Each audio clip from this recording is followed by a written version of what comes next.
Holy shit, that's not what I want you guys to see. What's going on, party people? Holy shit, I fucked up. There you go. How you like that? What's up? I know I've only been gone a week, but it feels like for fucking ever. Am I the only one who feels like that? I know that we only missed 1 week, but it feels like at least 2. Gunny in the house. I see Crazy Canuck. What's up, you guys? Welcome to the All-American Collegiate League. This is week 11 of season 2. Twin Screw, what's going on? David Leathers, the man with the best first name in every sim league that he ever graces their what do you call it? Their league with. There you go. We'll say league. I was looking for something else. Their entity? I don't know. But anyway, this is week 11. You know what week 11 means? It's fucking Rivalry week. And within Rivalry week, we also have 3 no vacations for you, right? Holy shit, bro. Actually, you know what? I kind of like the fact that this season that we had a break right in the middle and then a break right at the end before Rivalry week, and the next week is playoffs and bowl games and stuff. So actually kind of worked out for me. But week 11 is Rivalry week. We have 3 what do you call it, divisional games this week as well, which is kind of cool. But I want to get everybody kind of caught up, remind everybody what went down 2 weeks ago, since we weren't here last week. It was a very interesting week. Virginia Tech back up on the high of the roller coaster, really took it to Iowa. What's up, Freddie? Took it to Iowa and set what we know it's a season record. We're still checking to see if it's an all-time AACL record of points, with 68 points on Iowa. Kansas, who had been on the upswing, really needed this victory against Illinois to still have a chance at a playoff spot. They fall short, so they're going to be playing. Actually, they're not even playing spoiler. They're literally just playing. Them and Iowa just playing for pride right now and for rivalry rights. Which, if you guys remember, I know we haven't talked about it much this season, but if you every time you win a game, you get more recruiting points and training points for your school. If you win an away game, it's even more, all the way up. And then if you win a rivalry game, a bowl game, all this stuff. So Kansas and Iowa still fighting over rivalry win points. So that'll be going on this week as well. Indiana, surprising everybody, taking care of LSU. Really kind of busting LSU's chance at a number 2. I think I have to look at the scenarios again, but I think I guess they still have a 2 for now, but they have to play Florida plus Penn State right on their toes. I don't know, man. It's going to be interesting. But LSU falls short. Indiana 28-24. Indiana now, wait till you see the standings. It's getting kind of crazy in all these divisions. Auburn really took it to Florida. We don't know what happened to Florida here the last few weeks. They were one of the top teams in the league just a few weeks ago. Now they have fallen. I think they've lost, 4 in a row, maybe something like that. The 5th game last week, Penn State and Navy. Navy had been on the upswing, had won a couple in a row. Looked like maybe they were going to try to, make a run. And Penn State said, nope, not going to do it. And they took it to them, 52-34. And the last game last week, the week cap, as we call it around here, this was a great game, back and forth. Bama holds on. I mean, Syracuse made a run in the 4th, but Bama holds on 38-36. That was kind of a crazy ending, too, if you guys want to go back and watch that at all. Let's talk about this week, though. Week 11, rivalry week here in the AACL. I cannot believe we're on our 11th game already. Tonight, you will be seeing Virginia Tech at Navy and Iowa at Kansas. Iowa at Kansas is that divisional game and rivalry game that I just told you. I just mentioned to you. Tomorrow night, Syracuse at Indiana, Penn State at Illinois. Obviously, both rivalry games as well. No divisional games there. But on Thursday, this is for all the marbles. LSU at Florida, right? That's going to probably decide that division. The winner will probably be in the playoffs. The loser will be out. And then Auburn and Alabama. Alabama has clinched the wild card. Auburn has clinched the number 1. But here's the thing. these guys are probably going to play next week too in the first round of the playoffs. I don't see any scenario where that would not happen. So Auburn and Alabama are going to play back-to-back. The only difference is this week they'll be playing at Alabama. Next week they'll be playing at Auburn. So that'll be fun to watch Auburn and Alabama go back and forth. Updated standings through Week 10. Sorry, hold on. I'm answering DMs at the same time. Through Week 10, the NASA division. Auburn stays on top, obviously 10-0, 2-0. Alabama, the only team with 7 wins. What a climb for them they've had over the last several weeks. Art Vanderlei, what's going on, bro? So Alabama 7-3, also undefeated. So here's what's funny: if Bama beats Auburn, Alabama could win the division. But that's not how we do things around here. So they would still finish second. They're going to win their division, but they'll still be a wild card team. Syracuse is an even 500 at 5-5. They still have a chance at a wild card, I believe. We'll look at the playoff picture here in a moment. And then Navy bringing up the rear, 2-8, 0-3 in divisional play. Over there in the 3 men in a corn dog division, Penn State. So here's what's interesting, right? Penn State's 5-5. They're leading their division. Syracuse 5-5. They're third place in their division. Penn State 5-5, but more importantly, they're 3-0 in divisional play. Here's the interesting thing: Indiana leapfrogs Kansas. Indiana won last week. Kansas lost, so they're tied in their overall record. But Indiana gets the bump for divisional record at 2-1, where Kansas is 0-2 with one more divisional game tonight against Iowa, who's bringing up the rear in that division at 3-7. 0-2 overall, so either Kansas or Iowa will go winless in their division this season. We don't know who it's going to be. We'll see. And then in the Southern Champaign division, LSU gets back in front of Florida once again at 6-4. Florida, and look at Virginia Tech, 5-5 now. Florida, because they haven't played their third divisional game, which they will play this week, is a half game better in the loss column than Virginia Tech. So that's going to be, these games are going to matter, right? So LSU 6-4, Florida 5-5, Virginia Tech 5-5. Here's the other thing: if Florida loses to LSU, and Virginia Tech loses to Navy, and Illinois wins, they beat I think they play Penn State, right? Then you've got 3 teams at 5-6, and based on divisional record, Illinois would jump from the basement all the way to second. So there's a lot of crazy shit that can go on this week with all these rivalry games. It's fucking insane. Let's talk about playoffs. Playoffs? We talking about playoffs? All right, here it is. Now, nothing's changed from last week except for the records, right? As far as the first 4 go. Auburn has solidified the number 1 seed. Alabama has solidified the wild card. Here's where it gets interesting. And I'm going to pull up the post that I put earlier. Where is it at here? Announcements. Here we go. So, the Auburn Tigers have clinched the number 1 overall seed. Penn State has clinched a playoff spot, and they will be the number 2 seed if they beat Illinois this week. And Florida beats LSU. If LSU beats Florida, then, or if they lose to Illinois, they will drop to the number 3 seed. LSU can clinch a number 2 seed with a win at Florida, but they will be completely eliminated from the playoffs if they lose. Florida can also clinch a number 2 seed with a win over LSU and a Penn State loss against Illinois, or they get the number 3 seed with a win over LSU and a Penn State win over Illinois. But if Florida loses to LSU, they're eliminated. And then lastly, Alabama has clinched the number 4 seed, which is the wild card seed. Now, friendly reminder down here in the bottom: everything goes by overall record first and foremost. Second is divisional record. Right? If you're tied on overall and you're tied on divisional, then we go to head-to-head. It's not head-to-head in the divisional, so that's important to know. D, which is your AACL ranking. So this is not applicable in Season 2 because we all play each other, but it will be applicable again in Season 3, just like it was in Season 1. Talking about playoffs, Freddie? So you take that out because eventually everybody will play everybody this, so we'll stop at head-to-head. Next season, when we go to probably 16 teams and we have all these divisions and everybody won't play everybody, then AACL ranking will come into effect. Let's look at and talk about 5, 6, and 7 real quick.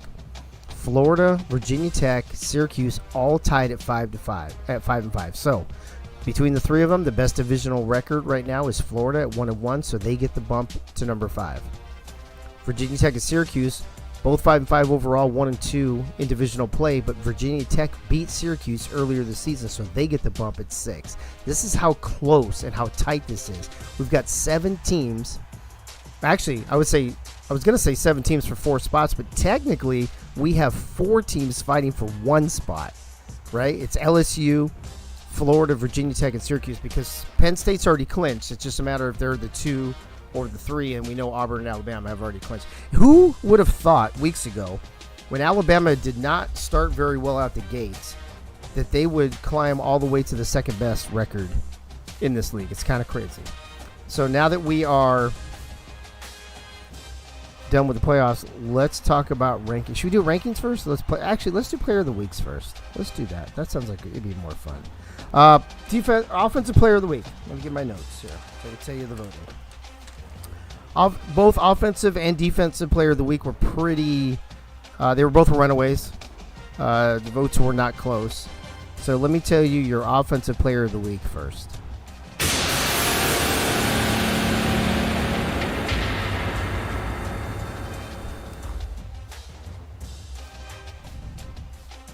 There he is, my boy Nate Hall, my quarterback, QB1 for Illinois, 31 of 36, 441 yards. He had 7 total touchdowns. And the voting, we had 12 of 13 entities vote for player of the week. That's pretty good. Only 1 team missed. Nate had 7 of those 12 votes. Pink Lisa had 3 of them.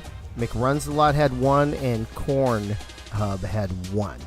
So 7, 3, 10, 11, 12. Yeah, that's 12 votes. So congrats to Nate Hall. I think he's the 3rd Illinois person to win a Player of the Week award, along with P. Fedor and Brookie Burr this season. So congrats to Nate.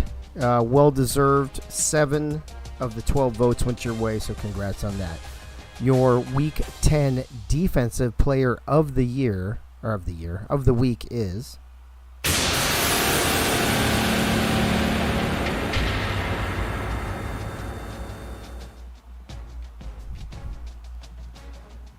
There it is, my boy. Crazy Canuck, you finally got one, bro. DeHayton, CB1 over at Penn State. 6 tackles and 3 interceptions, but 2 of those 3 interceptions were pick sixes. So you would think, wow, with those stats, Dave, I bet that vote was unanimous. And I would say, fucking guess again. However, he did have 1 more vote than Nate did. So out of the 12, he had 8. 8 votes out of 12 for DeHayton. Bob Funk had 2. Danny Carmichael had 1. And Ray Bashan had the last one. So congrats to DeHayton. I mean, if anybody else won this week, it would have been a fucking tragedy. Definitely deserving. He probably should have won one before this. But definitely, if you have 3 interceptions in the game and you return 2 of them for touchdowns, I don't even want to talk about it. It's over, right? It's the Vince Carter meme. It's over. It's over. So there's your offensive and defensive players of the week. You've got Nate Hall on the offensive side. Oh, hey, now you get to watch the video. And DeHayton on the defensive side. Gunny says, DeHayton, don't forget who threw you those passes. Hold on a second, Gunny. I got something for you. I'm in danger. There you go, buddy. He's hooking you up there, DeHayton. All right, let's get back to the rankings, and then we're going to kick off the first game of Rivalry Week, which will be it's Virginia Tech and Navy, right? Followed by Iowa, Kansas. All right, here we go. I think we're going to start with the obvious stuff first, right? So the team that's 10-0, 2-0 in their division is Auburn. So I'm just going to throw them up there because we already know. There's no fucking mystery. There's no suspense there. Down at the bottom, the 12th ranked team in the nation with 123 points. Remember that this is like golf. The lower the points, the better. is Navy once again, back-to-back weeks. They do not move, so they are at number 12. The 11th ranked team in the AACL through week 10 is Iowa, and only 1 point difference from Navy. With 122 points, they come in 3-7, 0-2 in divisional play. Getting into your top 10, the 10th ranked team in the AACL is Illinois. They went up from 11 because they won. I forgot to mention Iowa dropped 2 spots. Sorry, from 9. Illinois moving up 1 with a victory over Kansas last week. And they have 104 points. Oh, I messed up the graphic up there. It's actually 12 of 13. It was 11 when I did the graphic, and then one team got theirs in at the last minute, and I didn't change the graphic. So it's 12 of 13. Your 9th ranked team in the AACL is Indiana. Indiana was number 10 last week. They won as well. They move up 1. I like how that as we're getting towards the end of the season, you're not seeing big jumps when teams win, right? It's like you move up, you win, you move up 1. You lose, you go down 1 or 2. There's really not a lot of movement. I don't think we're going to see any. Well, maybe, I don't remember for sure, but I'm pretty sure we don't see any plus or minus 3s this week. I think the voting entities already have their mind made up on where teams are at this point. So Indiana, 9th ranked team, 4-6 overall, 2-1, 98 points. They jump up 1 after their victory last week. Your 8th ranked team in the AACL is Kansas. Kansas drops 2. Now you remember they went from 12 to 10 to 8 to 6 in consecutive weeks, and now they drop back from 6 to 8. They drop 2 spots. They are 4-6, 0-2 overall, with 91 points from the voting. Number 7, your 7th ranked team in the AACL is Virginia Tech. They move up 1. They were number 8 last week. They won. They had a nice victory. They go to 5-5, a nice even 500 there. They're still subpar in divisional play at 1-2 with 71 points. So Virginia Tech moving on up just a little bit, still with a chance to make the playoffs, believe it or not. Number 6. Anybody that's 7 and above still has a chance to the playoffs, by the way. Number 6. Florida. Florida's dropped 1 more spot since they lost, and they get. I'm actually surprised they only dropped 1 because they took a pretty good beating last week, but they dropped 1 spot from number 5 to number 6 with 68 points. That makes them an even 500 at 5-5 overall, and 500 in divisional play at 1-1. Moving into your top 5 here. Here we go. This is where it's going to get good. The 5th ranked team in the AACL is Penn State. Penn State, I think that is the biggest mover this week. They jump up after their huge victory last week. They jump from 7 to 5 with 59 points from the voters. That brings them back to 500 overall, 5-5, and they're the only team, I believe, that's 3-0 in their division or in any division. So Penn State, any divisional tiebreakers, they're going to rock that. Crazy Canucks is Florida better than their. I can't read that because the stupid thing's in the way. What's it say? Oh, then their shit figured out. Well, they better get their shit. I get you. Yeah, we'll see. I mean, Florida LSU should be one of the best games of the week, I would hope. At least it was when we put the schedule together. Hey-o. Hey-o. All right, here we go. Your last 3 teams that we're going to talk about. Number 4, number 3, and number 2. Let's go with number 4. Your 4th ranked team in the AACL through 10 weeks of season 2 is Syracuse. One of only a couple teams, I think 3 teams that stay even, that don't move at all. They lost barely 38-36 to, was it Indiana? So they barely lost. Voters think that just losing by 2 points was good enough to keep them where they were. They drop to 500. They had a chance to go 6-4. They dropped to 5-5. They're 1-2 in divisional play, and they scored 50 points in the voting. And that brings us down to the last 2 teams. It's LSU and Alabama. Who's number 2 and who's number 3? I believe last week Oh shit! I sent that to the wrong person. Hey, Eagle, if you're listening, I meant to send that to hold on, my bad. I'm dumb. Last week, I believe LSU lost, right? LSU lost. Let me double check. I know I just went over them, but there's so much information in my fucking head right now. It's unbelievable. All right, here we go. So last week, it's Alabama. They beat Syracuse 38-36. So if Syracuse didn't move because of only losing by 2 points, maybe Alabama doesn't move either by only winning by 2 points. However, LSU lost by 4 points. So I don't know. If only losing by 4 points, will that drop you to 3? And only winning by 2 points, will that bump you up to number 2? Let's find out right now. Your third-ranked team in the AACL through 10 weeks is... It's LSU. LSU, 6-4, 1-1 in divisional play with 37 points. They drop from 2-1, and that means Alabama moves up from 3-2, a 7-3 record. They're 2-0 in division with 24 points. So even between 24 and 37, that's actually kind of significant with those lower scoring rankings. So Alabama is securely in that second spot according to the voters. Alabama 24 points, LSU 37, Syracuse 50. That rounds out your top 4.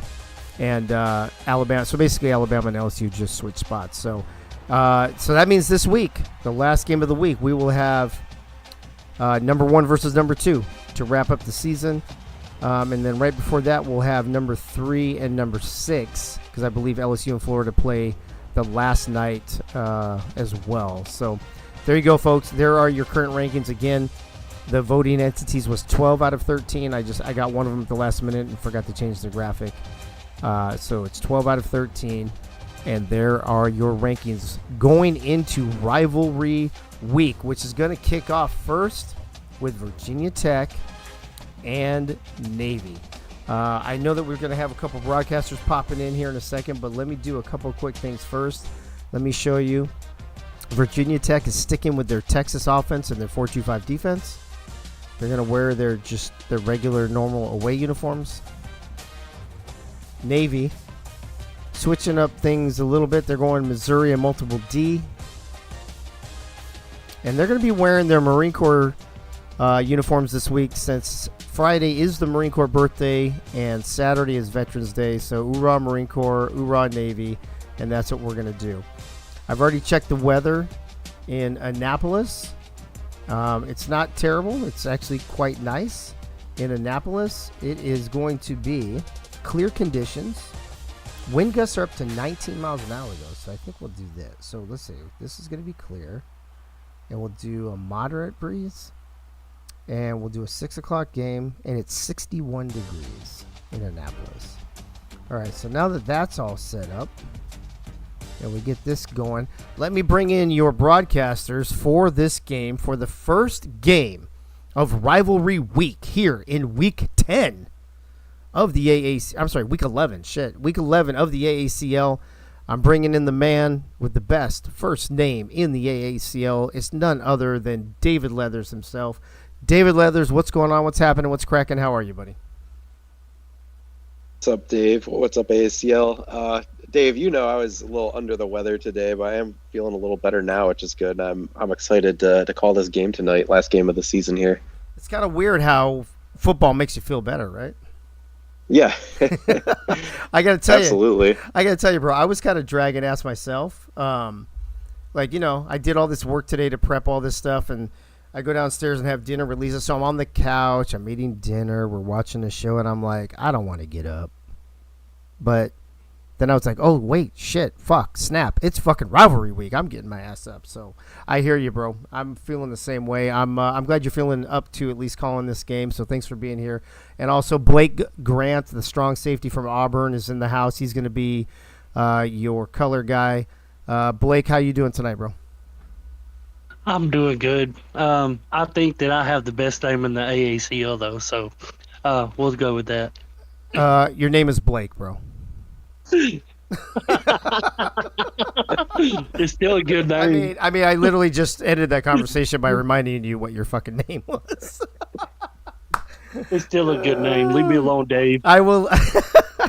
I'm not saying it's not a good name. I'm just saying it's not the best name in every Sims sports league on the planet. That's all I'm saying. That's all I'm saying. Anyway, both of you, thank you for being here. Welcome back to the broadcast booth. And David Leathers and Blake Grant, I'm going to pass it off to you, and I'm going to disappear for a little bit. All right. Well, Blake, I'm excited to do a game with you once again here. I was looking at this matchup before we started tonight. As we take a quick look at the star players here for Navy, Roddy Dangerfield, quarterback, Flash Freddy at halfback, and James Klein at wide receiver. And over on Virginia Tech side of the ball, Bogey Barr at halfback as usual, Smokey Barr at middle linebacker, and Cashton Aluishis playing your wide receiver position. It's a very interesting game to me because, Navy obviously hasn't had the season they would have liked, but a chance to end it on a good note here. And then Virginia Tech has sort of been the roller coaster, up one week, down the next. They were up last week, so I'm curious to see how they kind of finish out because they're 500 right now, so they're either going to be above or below to close this thing out with. Yeah, Virginia Tech at 500. Like you said, they've been roller coaster all season long. So I mean they're at 500, but tonight we'll see if they're going to be below or if they're going to finish below 500 or above. So I'm excited for rivalry week. That's the main thing. Yeah, best week of the season for sure. Yeah, I think we're ready to take this thing to the field. Let's get this kicked off here.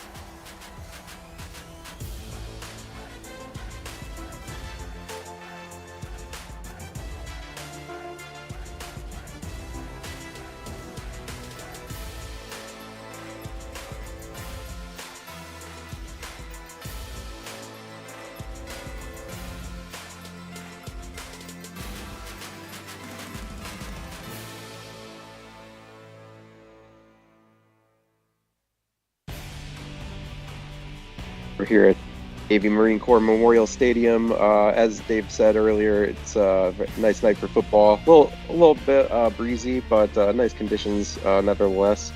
And Navy looking sharp in their Marine. Is it the Marine Corps uniforms there? I like those. Marine Corps dress blues. Very nice. I'm excited to see how this game plays out because of the wind. Yeah, it should be interesting to see how much of an effect that does end up having. Virginia Tech getting the ball first, though, bringing it out to about the 30 or so. Cashton Aluishis.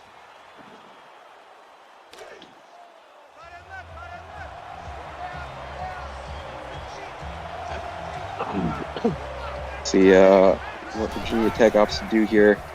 Been a heavy robo passing attack all season long for the Hokies. They're starting, but Navy's picking off on the first play of the game. First play of the game, and Navy picks it off.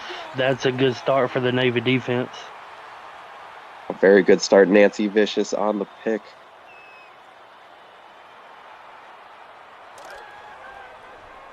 Oh, and the defenses. What are they running? Let's see. I remember Virginia Tech's running Texas offense and 4-2-5 defense, and I might have to get a reminder from the truck on what Navy is using this evening. Okay, and then Navy is running Mizzou offense and multiple defense tonight.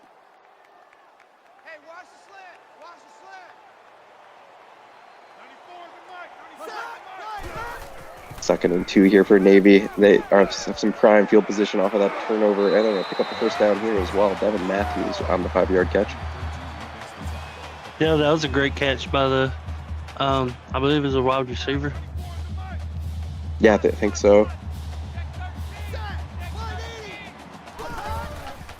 Yeah, Nancy's been big since she moved over to the defensive side of the ball, and here Navy's going to throw it and get a touchdown right back to Devin Matthews again. Wide open. Wide open. wide open pass. That looked like a broken coverage by Virginia Tech. Yeah, it had to be, right? Yeah, Blake, this is, I don't know that Navy could have asked for a better start than this. You pick off Virginia Tech on first play and go drive right down, get a touchdown. Yeah, Navy, their defense came to play tonight, and their offense just, they got points off that turnover, so that's a great job for Navy starting out. Sorry, Gunny noting in the chat, Navy has nothing to lose tonight, which is very true. Sometimes teams can be more dangerous once they, feel free to play with no stakes, basically.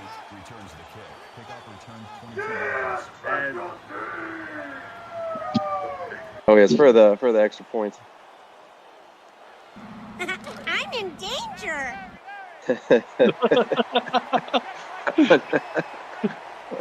Oh, that's a good one. I'll see Virginia Tech get right back to work here. I'll try to bounce back from that turnover. Bogey Barr on the 9-yard reception. Yeah, that's a great first down play. Your playbook is open here, so you don't need to rush anything. They're going to fake the handoff. Robo with a short pass over to the right side. Jaden Payout picking up the first down. Number 54 makes the tackle at the 38-yard line. That makes it 1st and 10. We have Veterans Day weekend coming up. And Navy's got that motivation going for them. To completion again after Raheem Blackshear, 7 yards. That's good for a gain of 7 yards. And Marine Corps birthday this Friday. There you go.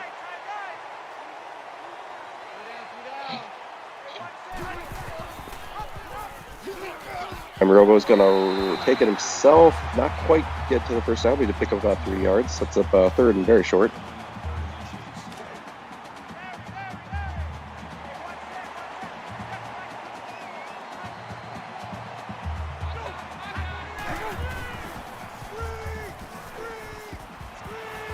Oh, all right.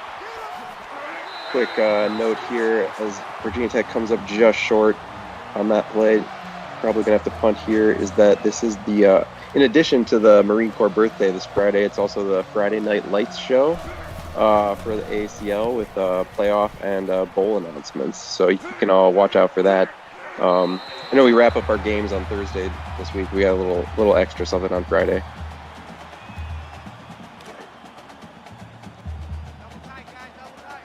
Navy come out and starting on the 20-yard line. Yeah, indeed.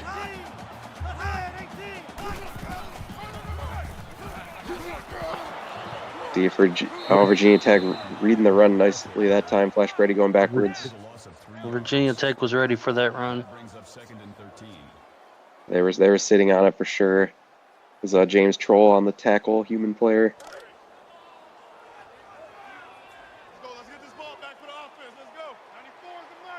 Second and 13 now for the midshipmen. It's coming out with a split back look. Dangerfield gonna pitch it. Got a nice blocker on the outside there. Navy's picking up the first down and more. Wow, he's at the 40, the 30, the 20. Flash Freddy rumbling 62 yards, Blake. What a run. Wow. Yeah, that option play, and I figured he was going to get caught right there before that first down, but right after the first down, but he kept it going, and he got a 62-yard run out of it.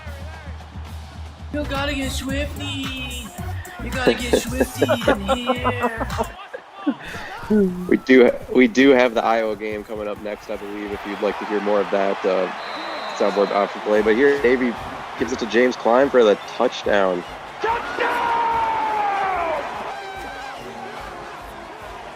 That was fast, Blake. Quick 20-yard pass to cap off the Freddy run. Yeah, big 20-yard pass to cap off that big run by Freddie and pin an extra point. Navy's going to be up 14. Kick is up and good. 14 to zip. Navy, going fast on offense tonight, and see if Virginia Tech can keep pace. We know this offense does that. They dropped, I think, 68 points last week. So this is a capable offense as well. I'll wait to see how long it takes them to sort of get going here.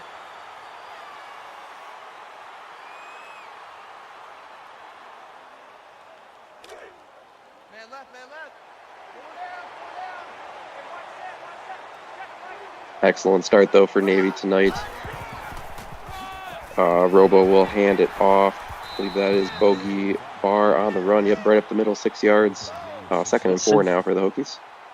6-yard gain. That's a great. I mean, that's a good first start. For a first down run, because your playbook's still open and you just got 2nd and short.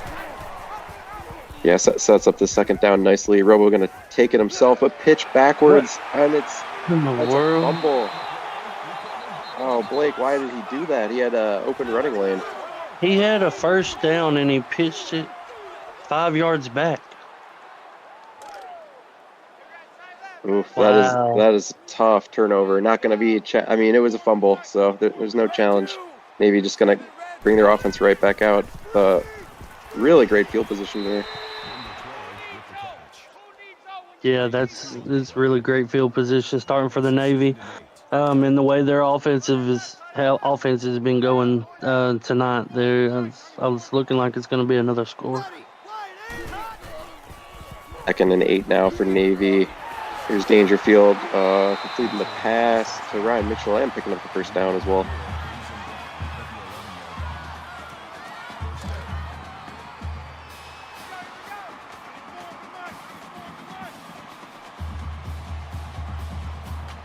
Yeah, crazy. The early turnovers here for Virginia Tech, and Navy is capitalizing on them. Flash Freddy, 6 yards on the run to the left side.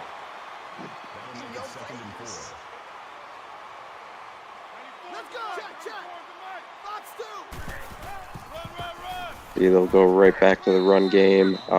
Flash Freddy picking up maybe 1 on that, but still going to be 3rd and 4 coming up here.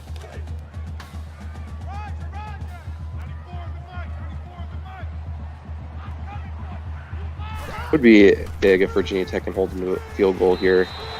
And it looks like they'll do that as they break up the pass. First incompletion of the game for Dangerfield. Sets up 4th down, and Midshipman going to go ahead and kick a field goal. That was a great defensive stand by Virginia Tech there on that drive. Yeah, I agree. Limit the damage. Kick is up and good, though. 17-0 now for Navy.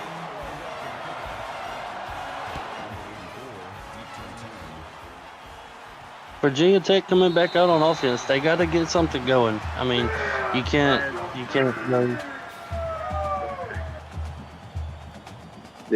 That's all right. That's all right. We got it. We got in the special teams off a field goal. Virginia Tech, they can just stop turning the ball over and string together a drive here. I guess they could get back into this. Excuse me.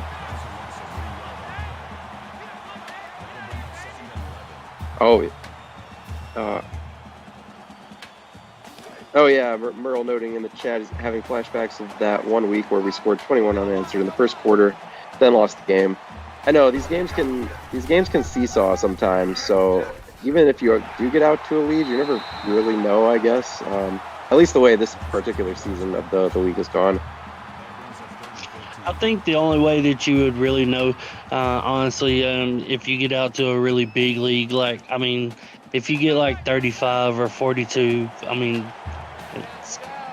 it's going to be hard to come back from that. But anything's possible with a lead like this, though.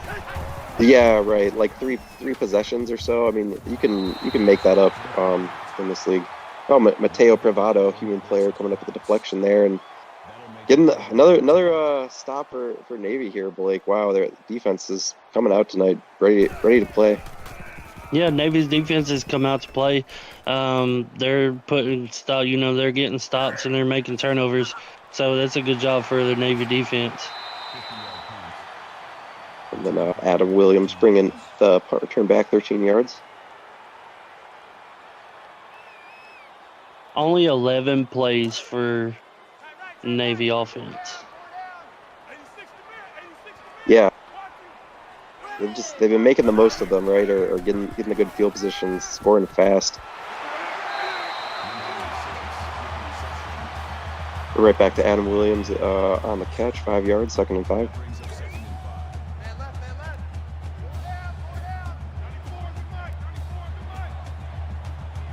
5. Red look here for the midshipmen. See, this 4-2-5 defense can slow them down at all. No, Dangerfield running to the right side that time, picking up the first down.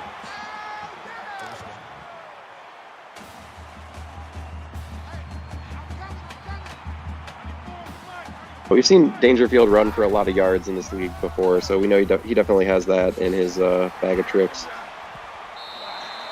That was great blocking by Navy's offense. I figured he was going to get stopped right there at the line, but they held their blocks. Yeah, they've been blocking really well on a few of these plays here to spring them for additional yardage. This time, Dangerfield just going to take it up the middle, 9 yards. That's what she said. See if Virginia Tech can get any kind of push or pressure on the quarterback. Dangerfield did get a little pressure that time, but gets back to the line of scrimmage, 2nd and 10.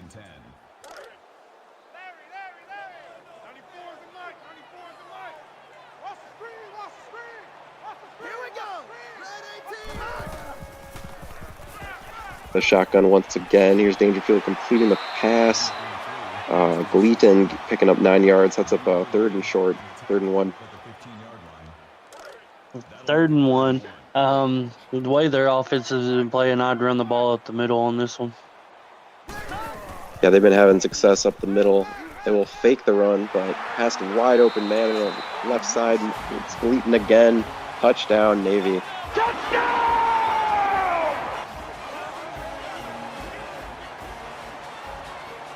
Blake, this has been about as dominant of a quarter as we've seen all season, I'd have to say. Oh yeah, this is. I haven't seen a quarter like this all season. Pinning the extra point, it was a 24-point game, and we're still in the first quarter. I mean, we have 44 seconds left in the first quarter, so this looks like it's starting to get out of hand. Virginia Tech needs to come out and put some points on the board, or try to move the ball at least. For sure. I mean, for anybody who might have been around in season 1, Navy had a very prolific offense. So, they're definitely always capable of doing this sort of thing. But tonight, just like the execution on the midshipman side has been really, really great. And rivalry week as well. It's a big game here in Annapolis tonight. Here's Robo gonna get away from the pressure and just fling it away. Number 45, the intended receiver on the play. That makes it 2nd and 10. Who are these Navy imposters? This must be the Marine detachment at Annapolis. Oh, that's a good one. Here's Robo, deep pass, and almost picked again, Blake. Bobby Boucher on the deflection. Yeah, Navy's defense, they're coming up big with plays, and that was almost picked right there. Virginia Tech needs to take care of the ball. Yeah, 3rd and 10. Robo gonna have to pick his spots, and he completes a pass in a bit of a tight window there. Doug Britton getting on the board with a 12-yard reception. Doug Britton's first catch of the game and that was the first down as well. Yeah, just what Virginia Tech needed if they're gonna start to try and flip this back around as the game goes on. Another completion over the middle. Caleb Smith, 13 yards on the first down. Makes the tackle at the 50-yard line. First down. Time ticking off here in this first quarter, though. Under 10 seconds to go now. Here's Robo pulling it out to the left side. Completion, breaks a tackle, and some additional yards for Jaden Payout. 12 yards and first down. That will take us to the end of the quarter. 20 Navy 24, Virginia Tech 0 going into the second. Well, that was a good first quarter for Navy on both sides of the ball. Virginia Tech, I mean, they've come out slow but I mean, there's always time to turn it around. They're putting up together a good drive here as well. Yeah, we know they can do it, right? I mean, we've seen. I mean, I've said it already once, but we've seen Virginia Tech be really efficient offensively. So, just a matter of getting on track here tonight. That brings up 2nd and 1. Another completion for Robo there.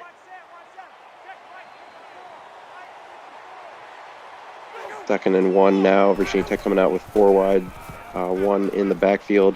Here's Robo going deep, and that's going to be a touchdown. Tyree Saunders on the 29-yard catch.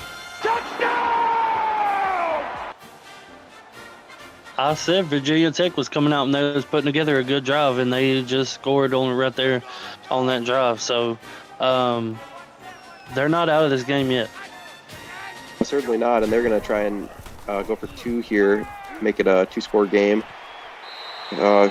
Robo completing it to Doug Britton, back of the end zone on the right side, and that'll be the be the nice 2-point play on the special teams. Make it a 16-point deficit now, 24-8 maybe.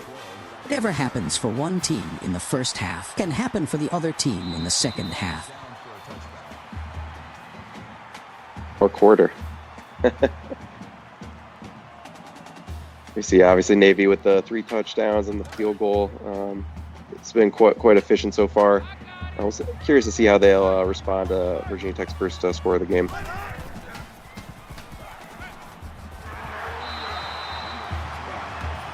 Short little pass to Gleaton, 3 yards, 2nd and 7. That'll make it 2nd and 7.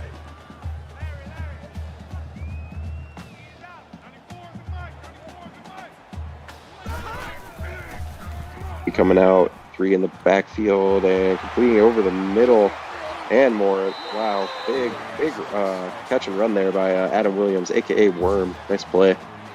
A 24-yard reception by a tight end. He looks like a tight end. Yeah. Yeah, he's a very large man. 86. Always easy to pick him out.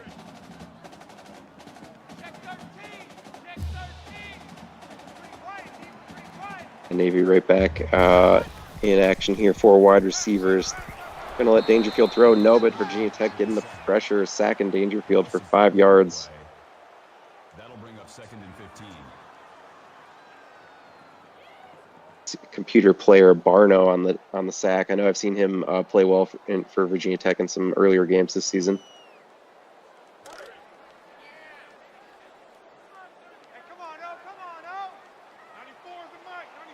Puts Navy in a 2nd and long position here, just before the 50-yard line. Dangerfield taking the handoff, going to throw. Has completion of James Klein. Nice catch, contested catch, and sets up a 3rd and 2 for Navy. Yeah, 3rd and manageable too. I mean, they needed a big play right there, and they got that play. So it's 3rd and 2 now, and playbook's open. Playbook's open. They're continuing to sling it. Wow, big completion over the top, and that is another Navy touchdown. Wow, Gleaton again, 2nd touchdown of the game.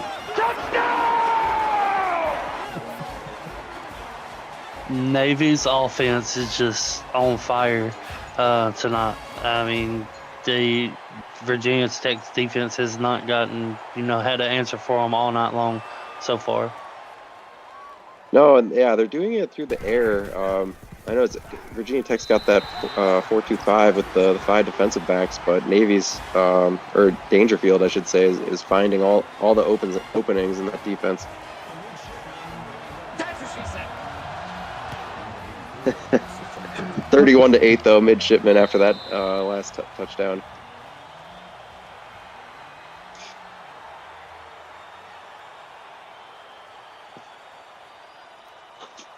Just a few highlights here. It's been it's been offense heavy so far. And that may be what Virginia Tech needs to do here, just to try and keep pace with the Navy offense. Yeah, Virginia Tech needs to, keep pace with the Navy offense, and this is a big play. This helps out for sure. Jaden Payout breaking some tackles, 43 yards on the catch. 3 receptions for 61 yards. He's having a nice game tonight. Yeah, he's been very solid for the Hokies this season for sure. Yeah, nice broken tackle there.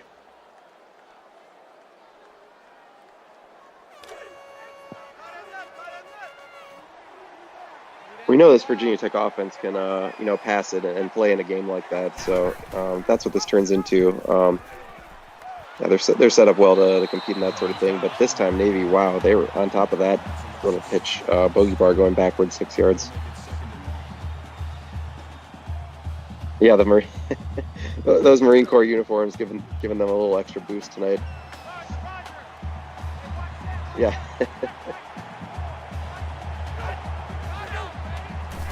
Second and 16 here.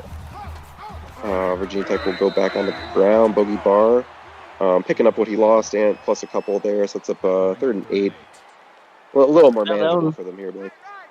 That was a nice 8-yard run for by bogey bar. It's 3rd and 8. It's still manageable. We'll see. They're going to go ahead and let Robo throw it, and interception by Navy. I think no one's going to catch him. All alone. 30, 20, 10. Touchdown, midshipman.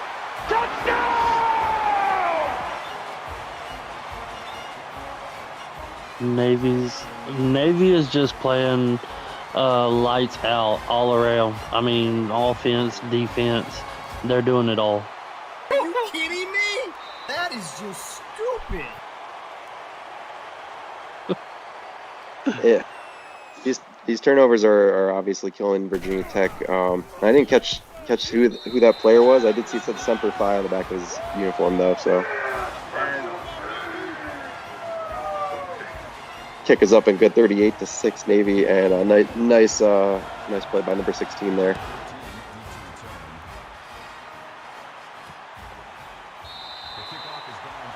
Yeah, right.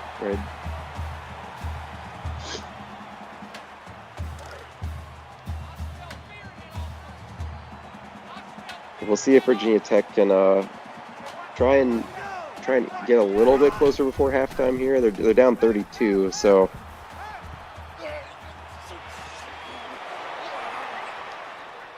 that's a big play by Virginia Tech here. Wow, they might this score. Will do it.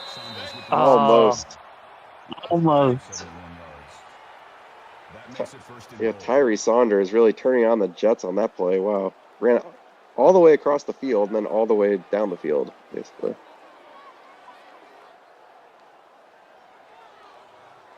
Oh, huge play. A big play for Virginia Tech. Let's see if they can punch it in the end zone now. Yeah, they'll come out 1st and goal here. Just needing maybe 4 yards or so to get in the end zone. Gonna let Robo run it himself, and he is and he's in gonna there. Get in.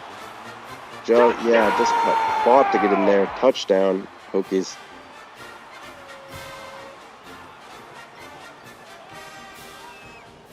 And they will opt for the kick this time. Up Back and to a good. 23-point lead. A 23-point lead, 38-15. Kick back to Navy. And with how fast these offenses go, 4 minutes, 53 seconds, a lot could still happen here in this first half. Yeah. we could see some high scores tonight for sure in the final box score. I mean, we still have 4 minutes and 49 seconds left to go in the half, and you're a total of 53 points already for both teams. Yeah, that's crazy. This has been a wild game so far. I mean, Flash ready, nice run. Granted, 14 of those points have been from Navy, have been defense. It's true. We'll see. That has been a huge swing in this game. Obviously, if you sort of think that evens out a little bit, if you take those away. But yeah, credit to the Navy defense. I mean, they've been lights out. Yeah, I'll be back. I gotta make a phone call. I had somebody just calling me, so I'll be right back. Oh yeah, sounds good. Hey, sub. I'll jump in. Nice. Oh, welcome in, Dave. Have any thoughts on how this has been going so far? It's been First of all, crazy. First of all, that wide receiver for Virginia Tech, is his speed like 150? Because the shit only goes to fucking 99 in the game. I don't understand what happened. Yeah. There. That guy was fast as fuck, bro. He was flying. Keisha's wanting to know how do we get to this score. We had multiple defensive touchdowns for Navy. Yeah, just a lot. They scored on like 2 or 3 plays to open the game. Yeah, there was an interception on the very first play of the game. Robo got picked off. And, Navy turned that into a touchdown. They took an interception back for a touchdown. I mean, it's just been, and then even when they've been on offense, they've been moving fast. So, been a lot of points in a short amount of time. Oh, and here's gonna be another interception for Navy. Wow, Sid Vicious. I know Nancy Vicious had the pick earlier. Sid getting one now. Man, Robo's just having a rough night so far in this first half. He's, you know what though, bro? He's come back a lot before too. I think, you know, this league and this game is so crazy. Anything can happen in the second half for sure. Oh, it's true. Nice. Oh, welcome back in. Ooh, Freddie, baby. Freddie's having a game too. He's got 100 yards already. Yeah, already 7 100 rushes yards. for 100 yards. Freddie's having a great game. Yeah, absolutely. Navy getting the beneficial field position off of the Sid Vicious interception here, and that one's going to be incomplete. Second and goal.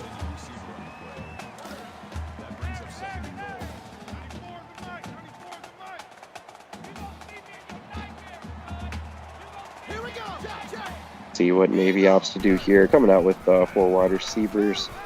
Dangerfield going to sling it and complete to Gleaton, 3 yards. Third and goal now for the midshipman.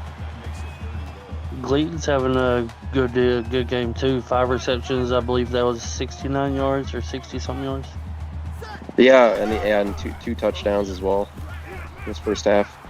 Here's Dangerfield. Getting away from pressure, completes it again to Gleaton, but not going to have enough for the touchdown. Picks up 3 yards. And they'll go ahead and take a field goal off at this one.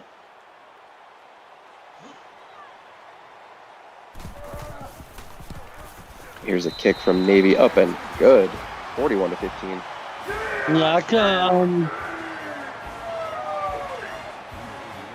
I come back after Navy was already on offense, so I'm guessing there was an interception, and if that was the case, Virginia Tech did a good job to keep him out of the end zone. Yeah, to limit the damage for sure. We're seeing some of the, it was this one right here, the number 8 Sid Vicious with the pick on that last drive. 2:55 to go here, though. Still time for Virginia Tech. See Robo's stat line, the 3 picks, and he did have the fumble as well. It's more of a backwards pitch fumble.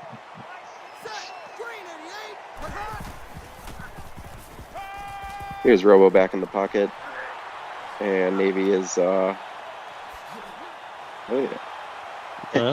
it's going to go down. struggling to get him down there. They finally do. Back at the line of scrimmage, maybe 2nd and 10 now. That was a funny play. Forever to get him down. But he was down right there. Yeah, I thought so.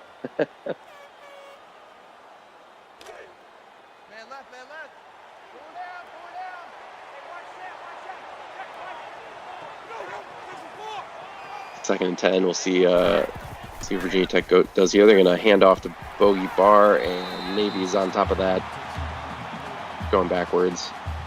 Brian Lickett, human player, on the tackle. Yeah, Navy's defense has been playing lights out. I mean, Virginia Tech, they've been able to move the ball a little bit, but not much against this Navy defense. No, it's been a uphill struggle for sure for the Hokies tonight, and this play is not going to work either. They're trying for the little screen, and Robo gets sacked. Truman Dunn, good friend of mine, coming up with that sack.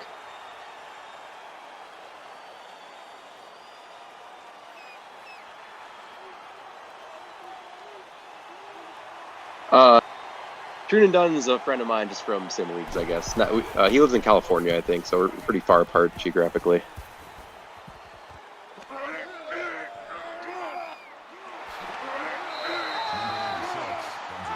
And once There's again, Worm. Navy. Go ahead. Oh, I was just gonna say Worm on the nice punt return there. Sorry, didn't mean to cut you off. I thought you were good. Navy's defense is playing lights out. Their offense has been rolling as well. Yeah, most definitely. Dangerfield taking off once again. This first down play. Makes the tackle. That's good for a gain of 3 yards. 3 yards, 2nd and 7. That'll make it 2nd and 7.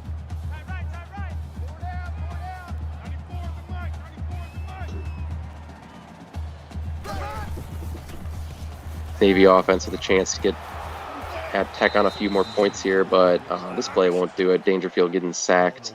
Smoky Bar on the sack.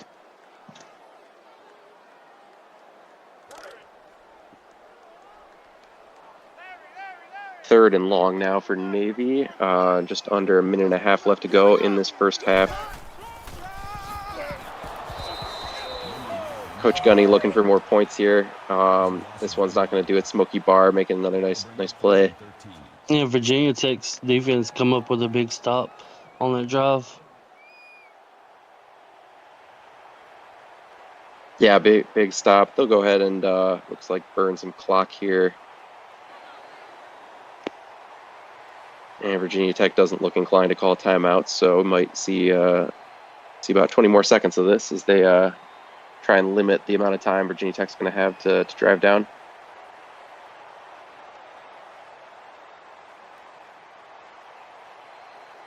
And Navy gets the ball after halftime as well. Yeah, that's true. Almost forgot that because they turned them over in the very first play.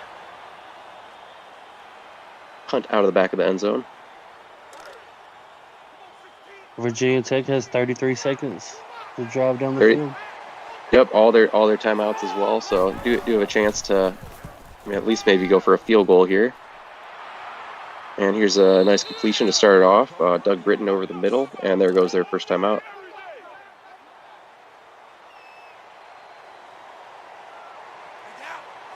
Back to the line, 28 seconds now for the Hokies. They will do the little dump off screen play. Bogey Bar, nice yardage and out of bounds. That's a gain of 6. Let's save that timeout. 16-yard reception for Bar. Yeah, that was nice little play for them there to, like you said, save the timeout and pick up some more extra yards.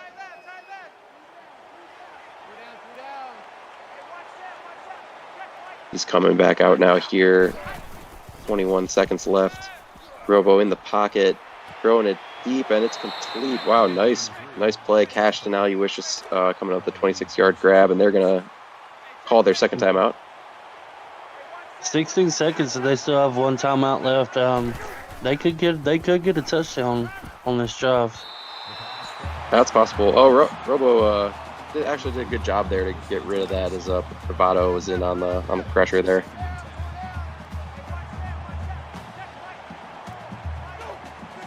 Second and 10 now. Virginia Tech does, as Blake said, still have that one timeout in their pocket. Here's Robo throwing for the end zone. It's another Gonna be picked off. Another Navy interception. Bobby Boucher, number 33, coming up with what's just been a run of interceptions here, Blake. Yeah, Navy's. I'm speechless. That's why it took me a minute to respond. Because Navy's defense has just been lights out all game. I mean, and now you're going into halftime, and they get the ball back back out. After halftime as well. Yeah, it's a tough spot for Virginia Tech. We are at halftime though, 41 to 15. Navy is in the lead here. Yeah, wow. Great performance by Navy, though. You just never know in this league, right? I mean, Navy is the 12th ranked team, and you might think, oh, they're just off of their record, they're not going to win this, but like we've seen this happen all the time in this league. I would say is that lower ranked teams can step up and play really well, actually. So you just never know. You really have to take every opponent seriously in this league, in my opinion. Oh, most definitely. Even even as the number one team, we look, we don't take anybody for granted whenever we play them because we know we can be beat at any point in time. Anybody can win in this league. For sure. I think that is the like the fun of it in a way. But quick peek at the stats here. Not much in the way of rushing yards for Virginia Tech. The Navy offense been quite balanced, and obviously the 5 turnovers loom large there on the Hokies side.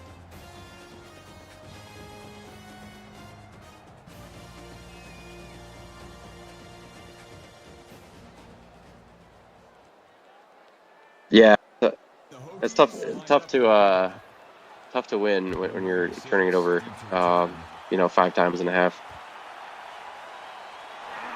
Yeah, But we got turnovers. I mean, turnovers will kill a team quick. yep.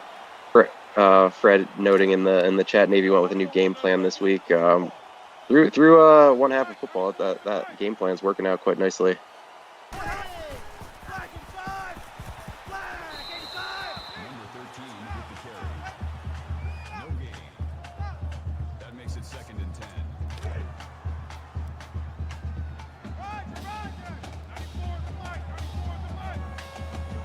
Here we go.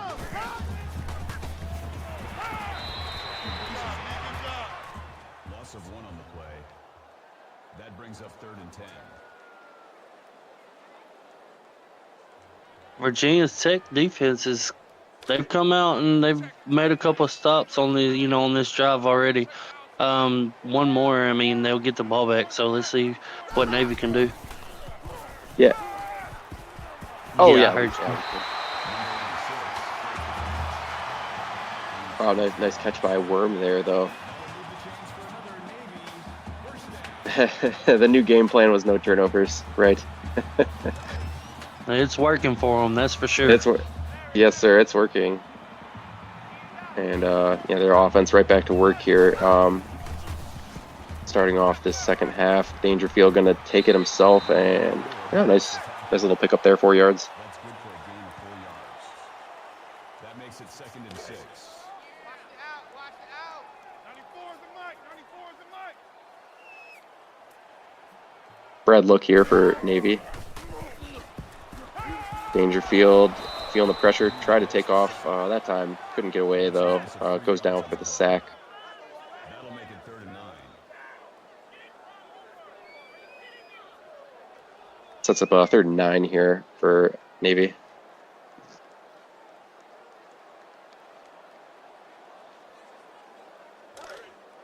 Man left. Four down. Another chance for Virginia Tech to stop this drive and get the ball back for Robo and company. See if Dangerfield can keep it going. And had the man just floated it a little bit. Goes out of bounds. That's a 4th and 9. Navy's gonna have to punt this one away. Yeah, he had a man wide open. He just overthrew him.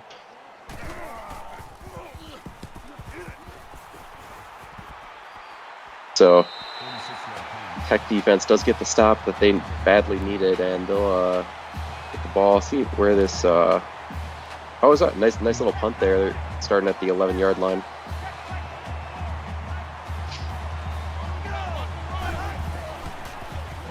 See what Robo can do. He's back in the pocket, and Navy just bringing the pressure again. Another sack.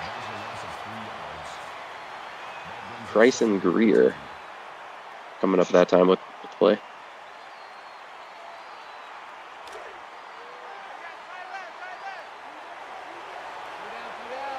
Second and 13 now for Virginia Tech, deep in their own end. Man in motion to the left. Robo gonna sit back in the pocket. Complete. Nope, incomplete. Just dropped it. Maybe they need to go back to that screen. Yeah, the screen. Right. That was quite effective play. Right. Fred look here though. Robo gonna try and make some magic happen. Not going. Incomplete pass. Through his man, and the ball goes right back to the Navy. Was gonna have great field position. Yeah, this is going to set Navy up nicely, and yeah, even if that ball had been completed, I mean, I think the receiver might have even been a little short of the first down, anyways. Oh, nice! Wow, nice return by Worm, 19 yards. He's had some nice returns tonight. Okay, Crazy Canuck letting us know Navy proving that look good, feel good, play good thing Dave stumbled over last night on Access Live is coming to fruition here. First game of Rivalry Week in the AACL. Number 22 makes the sack. That is a loss of 1 yard on the play. That'll bring up 2nd and 11. Yeah, I am a fan of these Marine Corps uniforms. They're quite nice, and yeah, Navy playing well in them. As you move into this third quarter. Roger. 94 is the mic. 94 is the mic. Bring it. Ready. 2nd and 11. They're gonna give the ball to the running back, Flash Freddy, picking up 6 yards. Nice run there. So it's up 3rd and 5. Opens up the playbook, right, Blake? Yeah, 3rd and 5. I mean, it opens up for the playbook for Navy. I mean, but their offense has been on fire all game long. So. Yeah, here's a first down. It's to Flash Freddy again. He's going to break a tackle and get into the end zone. Touchdown, Navy.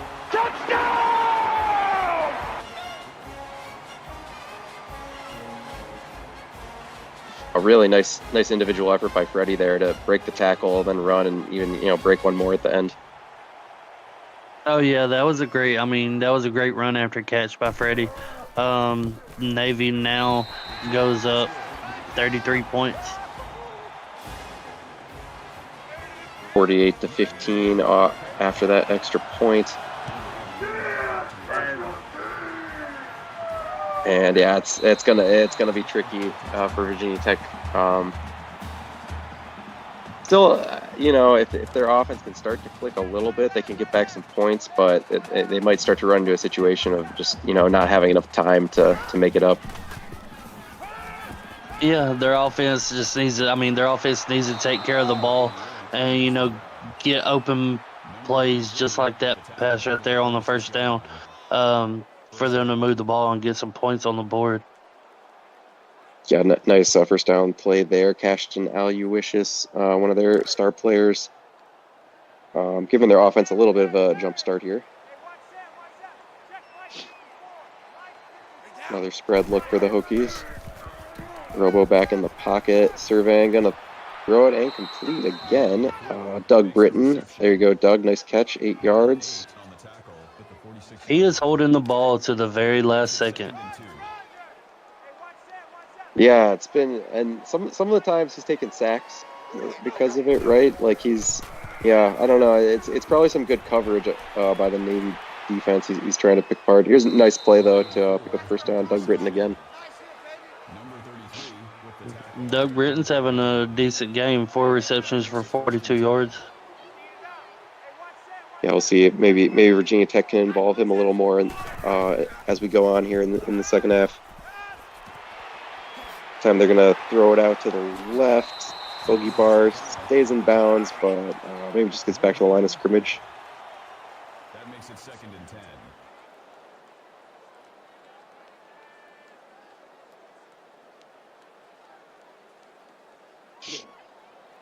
Navy covering that play nicely.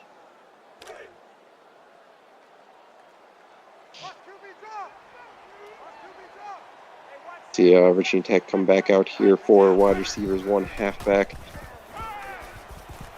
Robo throwing it to the halfback and picking up the first down. Nice little halfback pass there, bogey bar.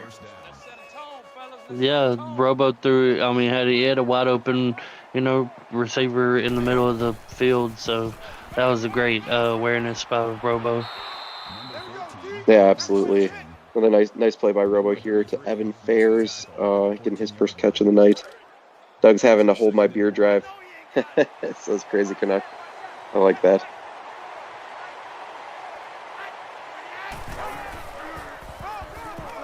They're going to hand off to the backup halfback, Raheem Blackshear, 4 yards, picking up the first down.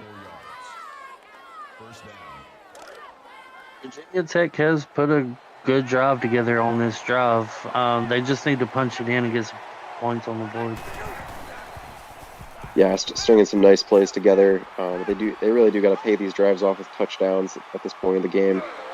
And Robo, got maybe 2 there, but goes down. 2nd and 8 now for Virginia Tech. Sid Vicious on the tackle.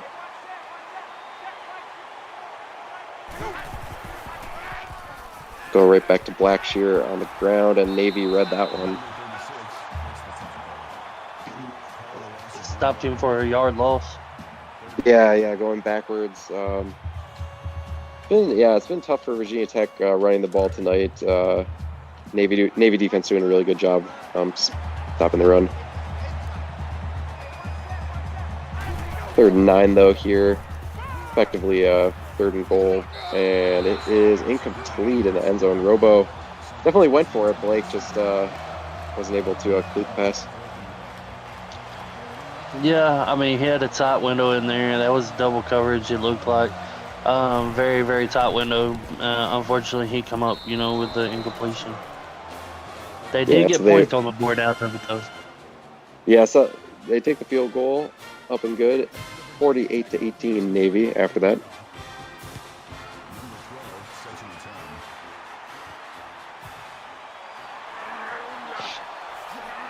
And Navy bringing the ball back out just past 30. James Klein, nice return.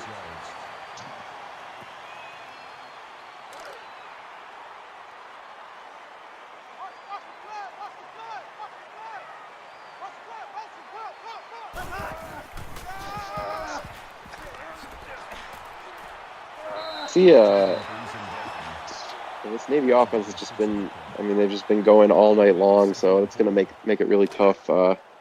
Virginia Tech trying to get back into this game. Another nice play there on 1st down.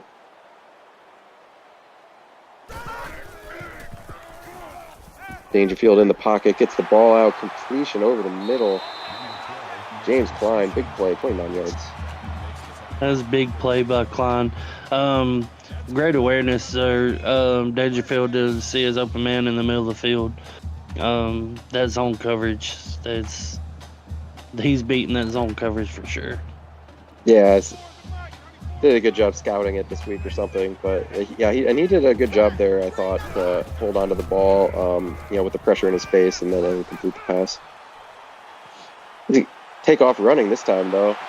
Wow, he's maybe almost had enough of the touchdown there. What great run by Dangerfield.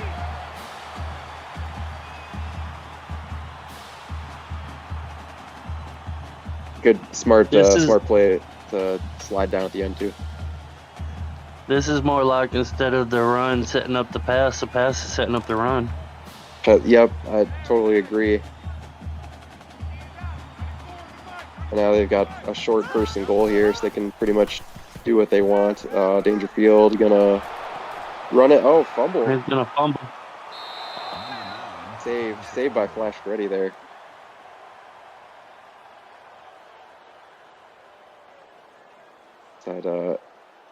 Got the Bows knocking it out.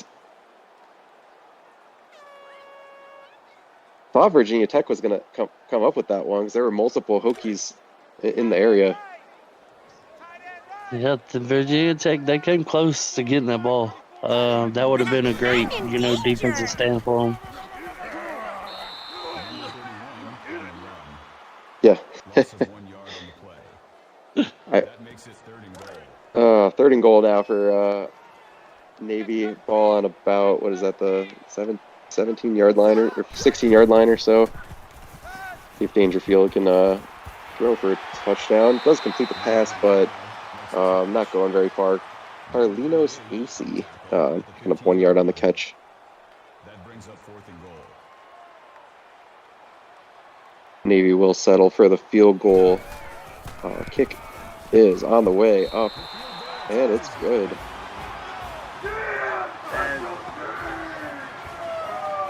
Special teams come through yet again. 51-18 now for Navy as they just keep on adding points on.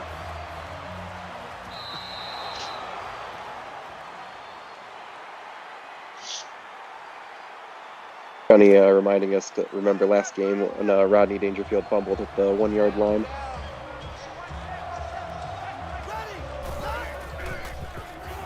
Yeah, not tonight. This has been a Navy kind of night so far. Virginia Tech offense getting back to work here. No waning moments of the third quarter. Yeah, Navy's been, I mean, like I said it earlier, Navy's been playing lights out all game long. Virginia Tech is just, it hasn't been their night. They have put together a couple of good drives, though. Oh, for sure. It's just been a tough night for them, and Navy just playing really well, though. I mean, this might be Navy's best game of the whole season too. Another nice pressure. Robo going down, getting sacked once Got to again. get rid of the ball. Yep, I totally agree. That one needed to get out faster, but Truman Dunn coming up with his second sack of the game.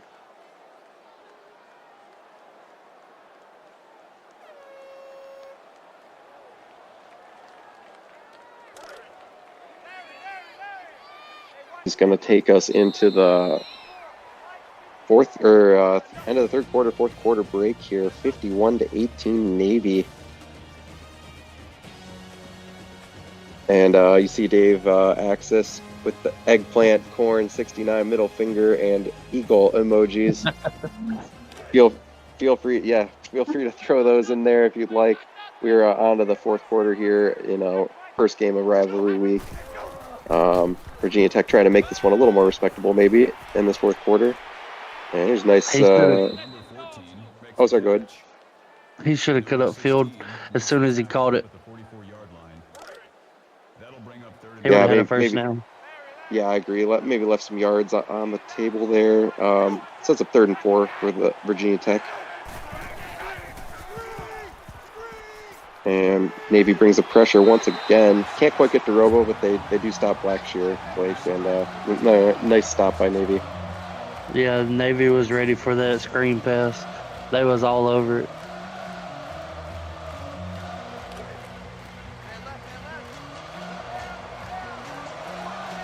Oh, Atlanta United just scored a 3rd goal. Very nice. Who are they playing tonight, Benny? No, it's the MLS playoffs right now. I think they're playing Columbus, I want to say.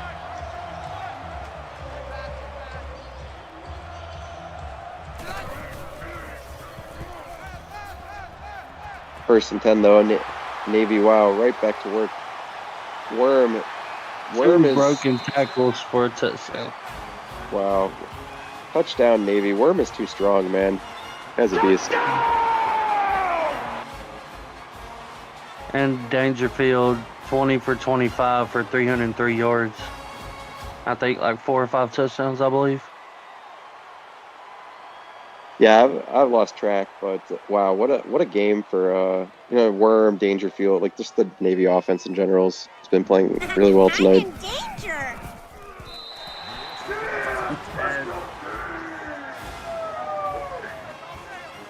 Special teams. Good on the extra point, 58-18 Navy with the 40-point advantage now. And you still have 7 minutes left in this ball game. Yeah, still 7 minutes. We could see some more fireworks before we're done here. I'd be surprised if we didn't, to be honest, with how it's been tonight.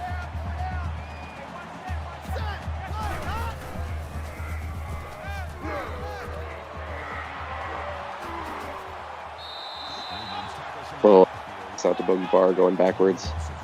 That play has worked for them earlier on in the game. This time, it didn't get anywhere. Maybe keying on it. I see Walker Homestead asking what's the scoring record, 70-some. I know Virginia Tech had 68 just last week, right? I think.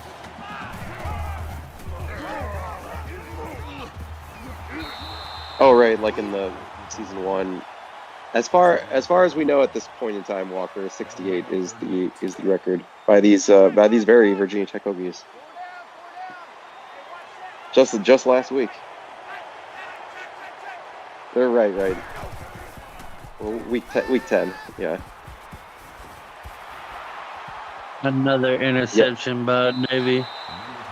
Wow, six turnovers now. Caleb clear that time. I feel like just about everyone on Navy's defense is getting a turnover tonight. It's wild. I wonder if he was dizzy after that interception.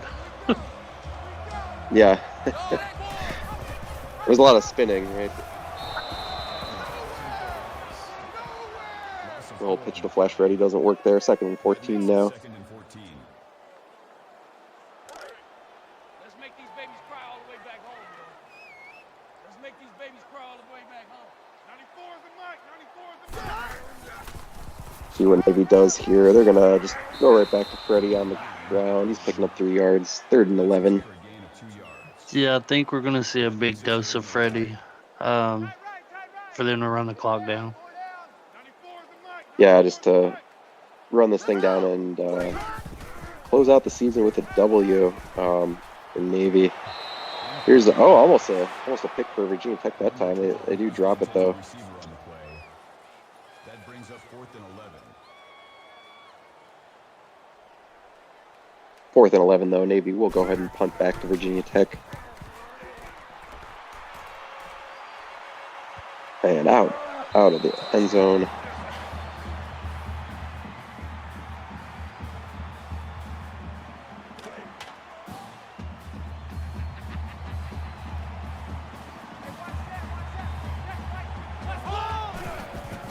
Oh yeah, there we go. 7 versus 12 tonight. Oh, nice play there, Caleb Smith, 19-yard catch. First down. Yeah, that was a nice catch from first down, for Virginia Tech. They need to try to get some points on the board.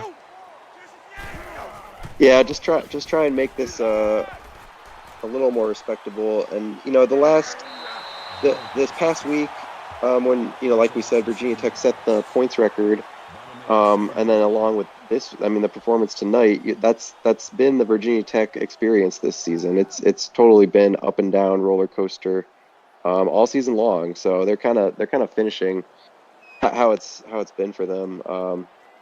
Just tough, but it's probably tougher too because like how good this team can be. Like we've all seen it, for about half the season. So it's just interesting how that plays out.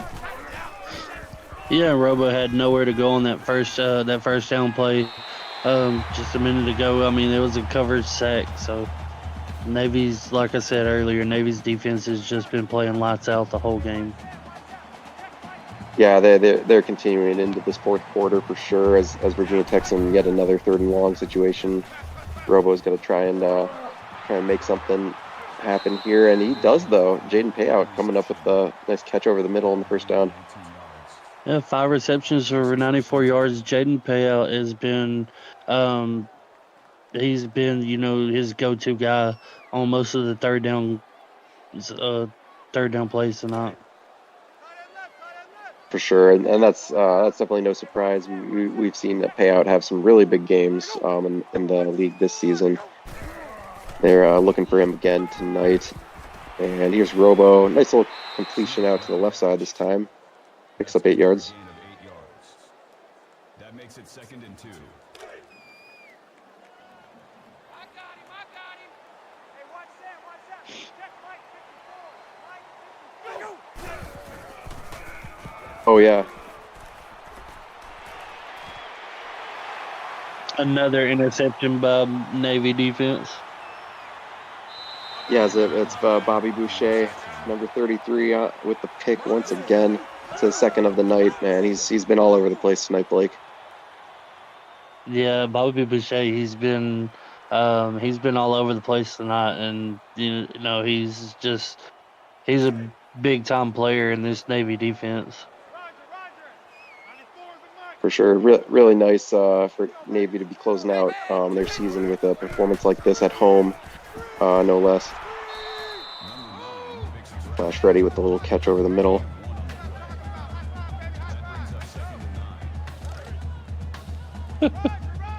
Oh yeah, right. So I think they'll have a chance to tie. If Iowa loses tonight, I think that they would then be tied. Just total wins with Navy. I guess we'll see how that all shakes out and the bowl matchups that come out of after this week.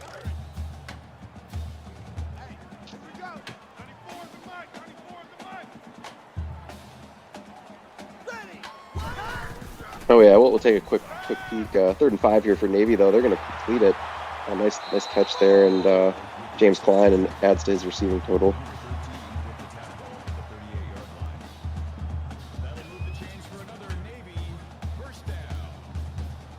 Oh yeah, ball was a little wobbly there. It looked like, but Klein picked it up. So here we got the standings.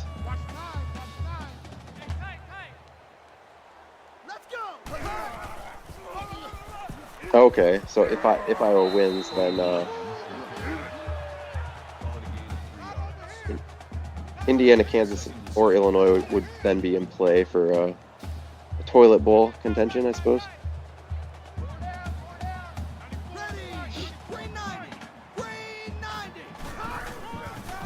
Yeah, Navy will be in it, I think, because this one's going to give them 3 wins on the season.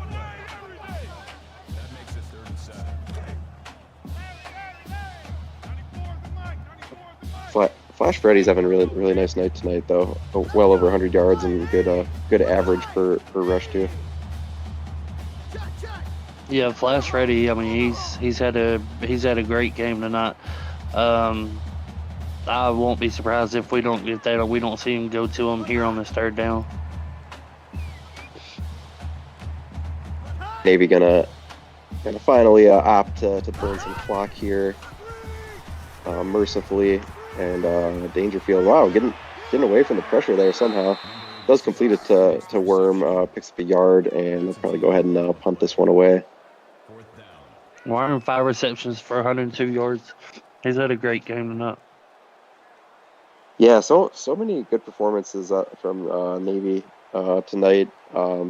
Definitely happy for those guys to close out the season like this. And we're going to see Navy continuing to burn some clock here.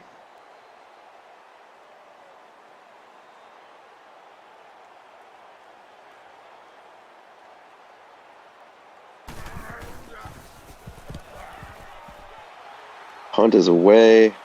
About 90 seconds left to go. Let's see what Virginia Tech can make happen in the late moments of this game.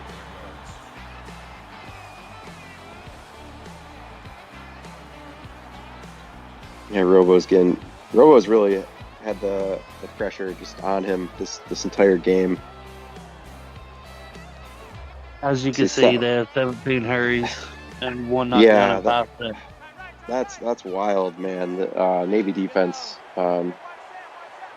lights out tonight for sure.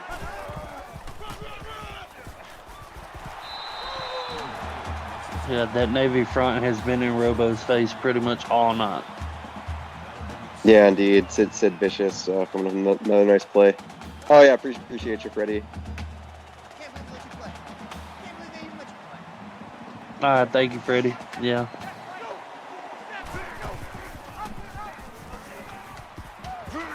See what Robo can do here. Picks up 10 yards on the scamper. We're just about a minute left to go.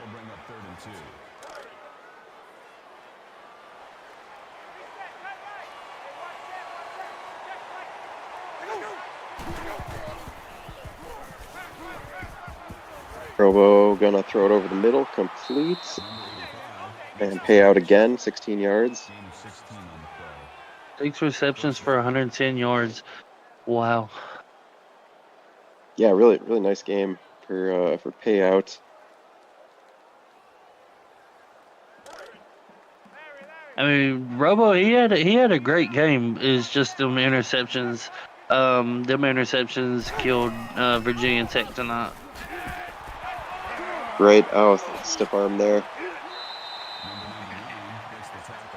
Yeah, and like so, I think it's not entirely on Robo either. You know, I mean, I think the line was breaking down some. I mean, you obviously saw that graphic just now. He's been hurried like all game long, basically.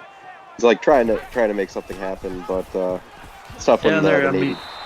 Yeah, and their yeah, and their defense couldn't get any stops. I mean, so it's not all on Robo, but turnovers are a big part of it. most definitely. We'll see maybe one or two more plays here. So these final seconds are ticking off. They'll run it to Blackshear, and that'll probably do it for us. 2 yards on the or negative 2 yards on that final play. That is it. Final score tonight: Navy Midshipman 58, Virginia Tech 18, and that's gonna finish up. Let's see, Virginia Tech finishing the season with a 5-6 record, and Navy getting with the win, getting up to 3 wins and 8 losses. Thank you for attending today's ball game. Please drive home safely. What a Nate? way to go out by Navy, though. I mean, they come out and they just played lights out all game long. Yeah, seriously. Amazing performance tonight. Trying to think. Yeah, I mean, Dangerfield got player of the game, but yeah, I mean, we'll see in the stats. There were so many great player performances tonight from the midshipmen.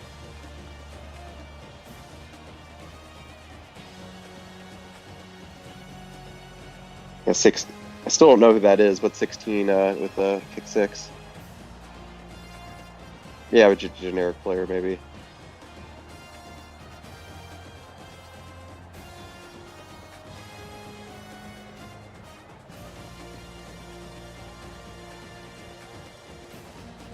Yeah, Worm. Right. Looking like a linebacker out there for sure.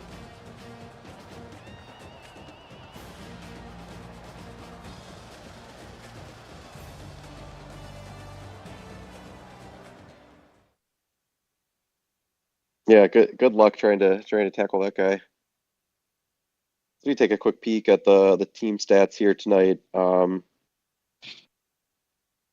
not a lot of rushing success for Virginia Tech. Did pass it decently, but third down was rough.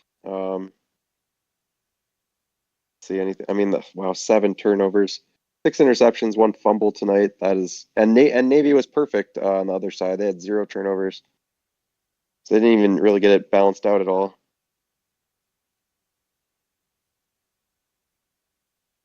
Yeah, that's tough. Here is your player of the game, Rodney Dangerfield, though, 23 of 29, 322 yards, and 6 touchdowns. No picks, 79% completion percentage. Flash Freddy, we mentioned, had a really nice game, 116 yards. Dangerfield had 55 on the ground. And let's see, Gleaton led the team in catches, and Adam Williams, aka Worm, had huge game, 102 yards, touchdown. James Klein had 82 yards and a touchdown. Flash Freddy got in on the fun too, a couple catches and another touchdown. Over on the defensive side of the ball, Bobby Boucher had a really nice game, led the team in sacks and picks, coming up with 2 picks. Mateo Privado, six tackles, tackle for loss, and sack. Trunin, I know That he had the multiple sacks. that free safety was that bot player Collins, the 5th. Oh, okay. W. W. Collins. Collins. The yeah he Yeah, yeah that had the nice play. Yeah, there's so many defensive stats to look at here for Navy because they played so well tonight. I know Bobby Boucher with 2 picks. The Viciouses each at a pick. Yeah, some deflections in there as well for Boucher. they only have 1 touchdown on defense. Yeah, it felt like Wow. more. I guess They were setting up their offense though. I guess with really nice field position. So they basically set up touchdowns. Bill Goat, I, like that name. I thought they had at least 2 pick sixes. Yeah, Worm had a lot of punt and kick return yards. Here's Robo stat: 30 of 44, 424 yards. Dave's got it highlighted here though. The 6 picks. I mean that, and 5 sacks didn't help either. Just a tough night for Robo tonight. Did have 1 touchdown though, and couldn't really run. Did have a rushing touchdown though, and they really shut down Bogey Barr. 4 yards on 8 carries. That's been like unheard of. Because Bogey's had some nice games this season, so that's surprising. But yeah, he had 37 yards catching. Let's see, Doug Britton was productive when he got the ball, 5 for 54. Cashton, same thing. When he did get the ball, was productive. And Chevy Monte Carlo just had the 1 drop.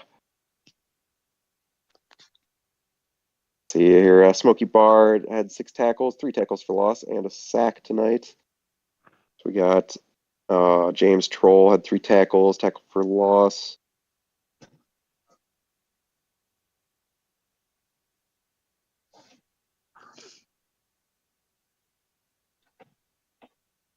If there's anything of note here, Albert Begin had a sack.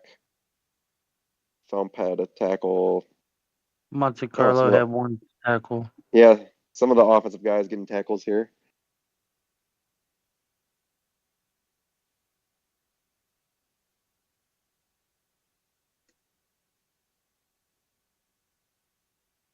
Just a tough night for Virginia Tech tonight, closing out the season. Well, they've got a bowl game to look forward to in the postseason, so that'll be chance for them to bounce back off of this disappointing performance. Yeah, that's pretty much it for the stats. Though we can hop into the post game here. Blake, any last thoughts on this one, or on your Alabama Auburn matchup coming up this final game of this week? Well, on this one, I'm speechless. I mean, Virginia Tech, like we said earlier, they've been up and down all season long. Navy, what a way to go out by Navy. I mean, in rivalry week, that was a great, fantastic showing by Navy. As far as for the Auburn Alabama game this week, I'm ready for it. I'm excited to see what's going to happen. By the way, War Eagle. What 1 versus 2 capping us off this week in the Auburn Alabama game. That should be a lot of fun. But we got our players of the game here. Obviously, Rodney Dangerfield, big stat line, was the overall player of the game. Bobby Boucher on the defensive side for Navy, well earned as he led the team in tackles and picks, 9 and 2.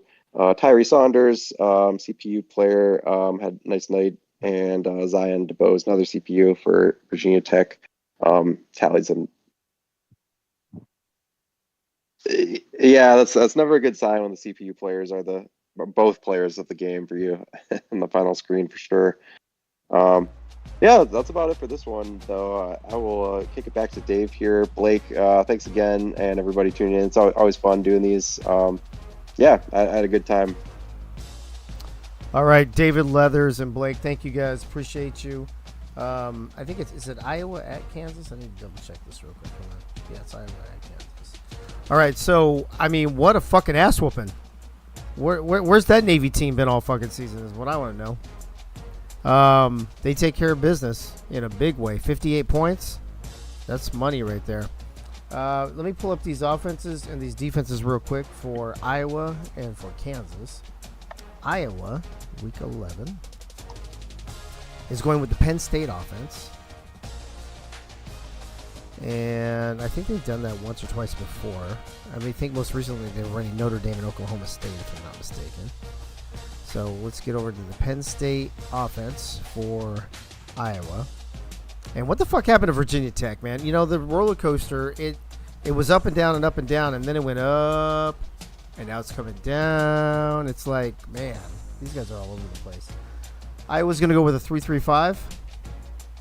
And then no Sure, uniform. you get my right uniform, Dave. It says no uniform. You guys want to play fucking naked? Yes, that's what it says. Okay. Does it really? Old leather style, naked high knees Crocs, and bring it. I don't think we have that uniform on file just yet. I'll see what I can do for next season, though. Holy fuck, bro! I just read that right now for the first fucking time. Yeah, That's- I put that in there after our last game.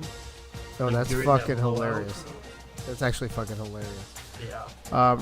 Real quick, Kansas is my dog's over here fucking coughing, having a fucking heart attack.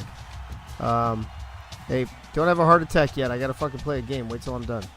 Spread option. Wow. Spread. Oh, not that. Oh wait, where the fuck is this?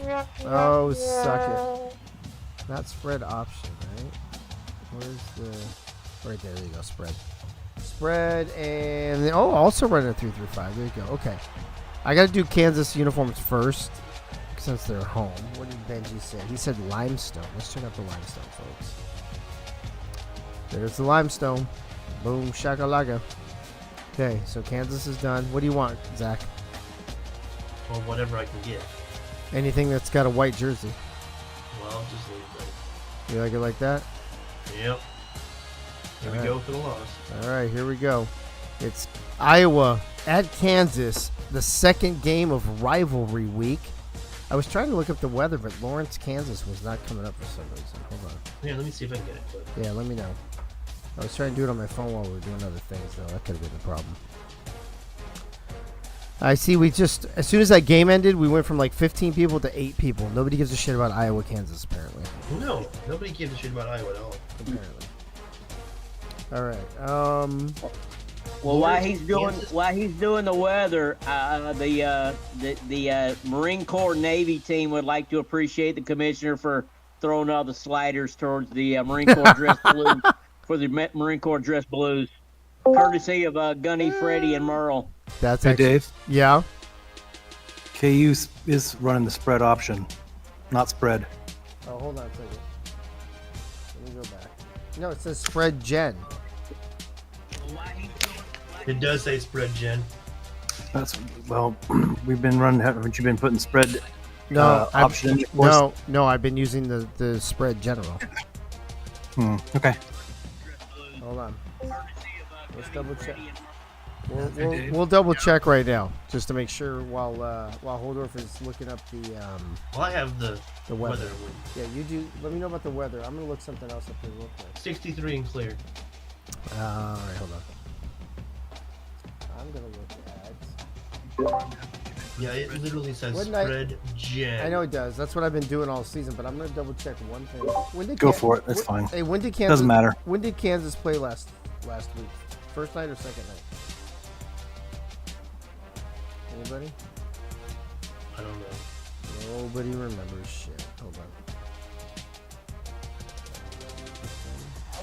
That was a month ago. I'm not gonna remember that far back.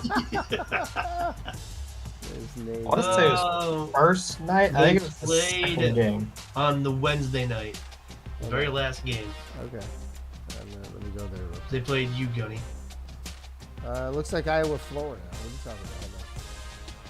Oh, that's night 1. I'm sorry, this night 1. Night 2 is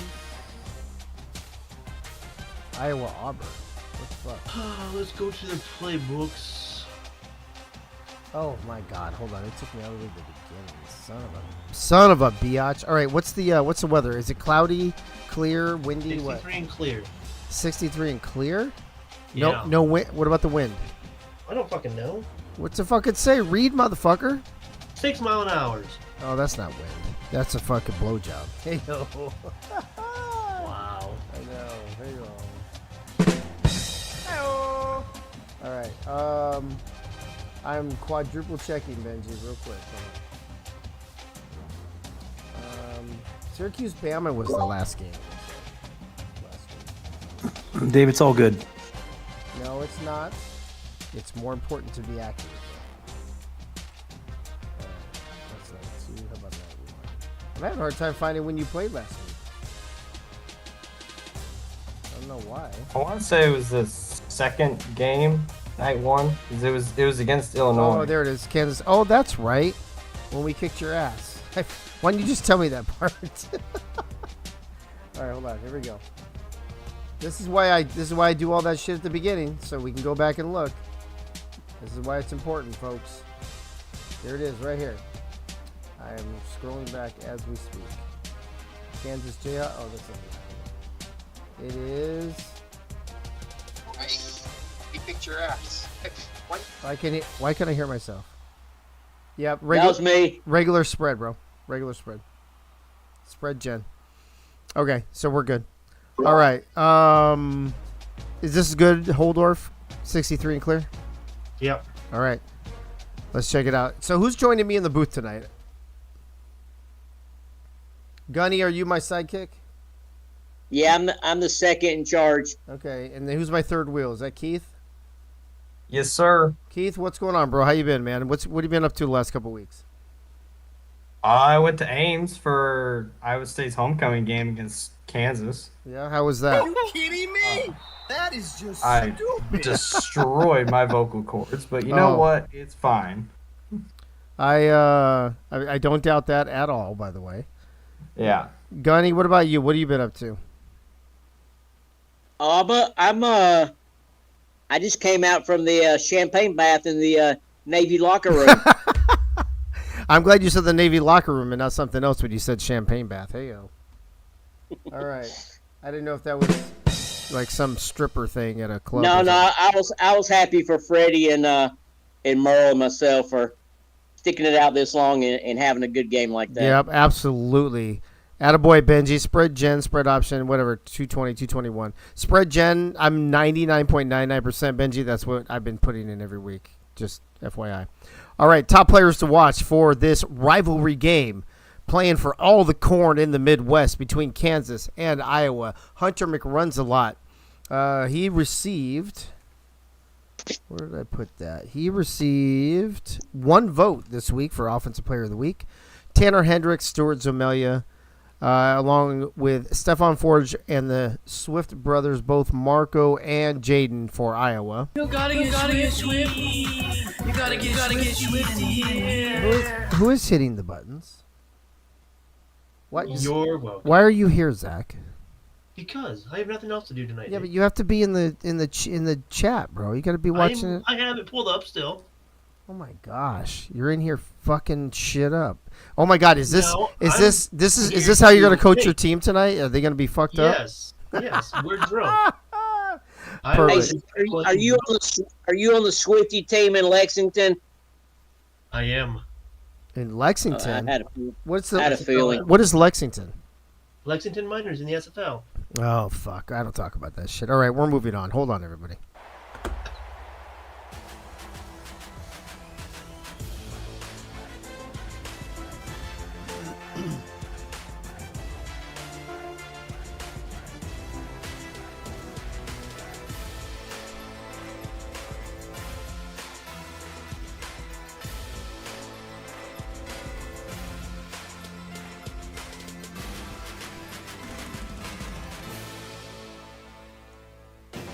All right, ladies and gentlemen, welcome to David Booth, Kansas Memorial Stadium here in Lawrence, Kansas. Glad to have everybody here.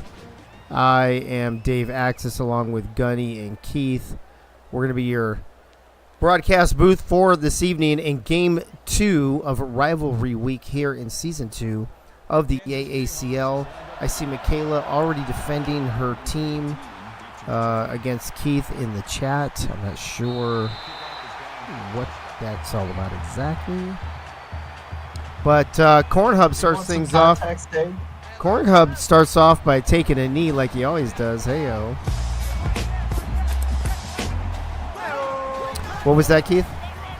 Do you want some context behind it? I do in just a moment. I gotta fucking do these. They're not straight.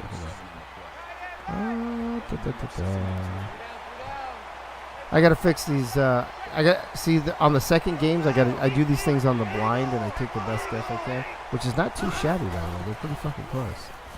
I bet the people at home don't even notice. But you know what? I notice, and that's all that matters. as Stephon Forge gets a 31-yard reception to start things off. So, Keith, as Kansas is marching down inside the 40, as Iowa's marching down inside the Kansas 40, give us some context on what Michaela's talking about. Well, okay, so it's talking about the real-life ISU versus Kansas game recently, in which it was a classic Big 12 Iowa State screw job by the refs. There were several very questionable calls, including one where ISU would have had a kickoff return to the 4-yard line. He was called that he stepped out at the 31. Dude was about a foot from the sideline, and the ref was standing right in front of him and called him out. Did they review it? No, because he called it dead, so they can't review it. Oh.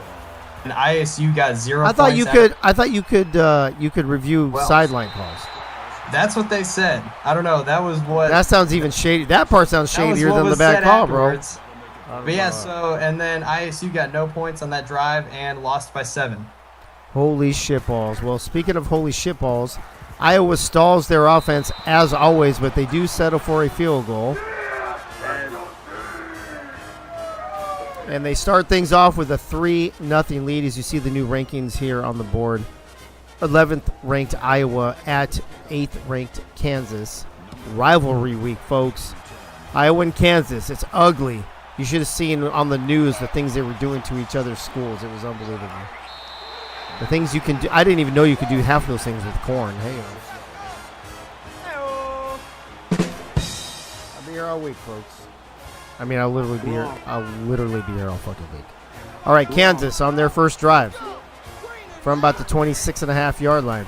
Hunter McRuns a lot, looking to pass a lot, and Stuart Zomelia with the catch and gets fucking run over by, I don't know the number of that.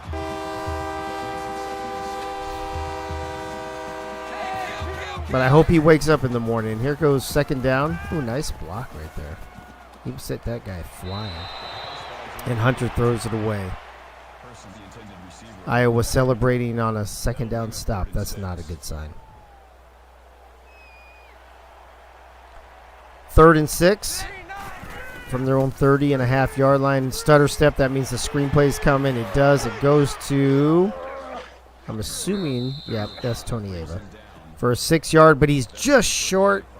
What do you think, Freddie? Should they go, or a Gunny? I'm sorry, who's with me? Gunny, right? I was going to ask you if they should go for it, but I guess that's a moot point now.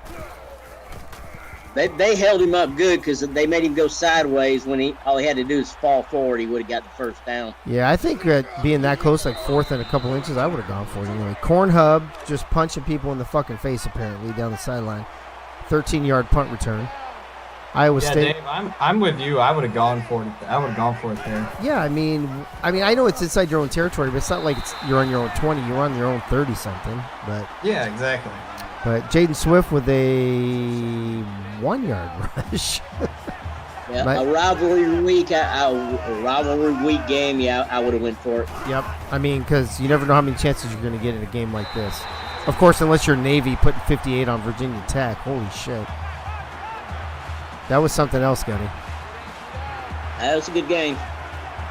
Hey, Zach, if you lose tonight's game, what does that talk about your coaching abilities being in the toilet bowl game 2 seasons in a row? Oh, snap. It's called talent, Gunny. It's called talent. Are you saying you don't have any talent in your Iowa locker room? Is that what you're trying to say on the air, on the broadcast in front of everyone? Yes. Just checking. Asking for a friend. Well, here's the thing. Because it stands now, I'll be your opponent in that game. Even better. Well, let's see. My record. If you lose. And I got annihilated by you a couple weeks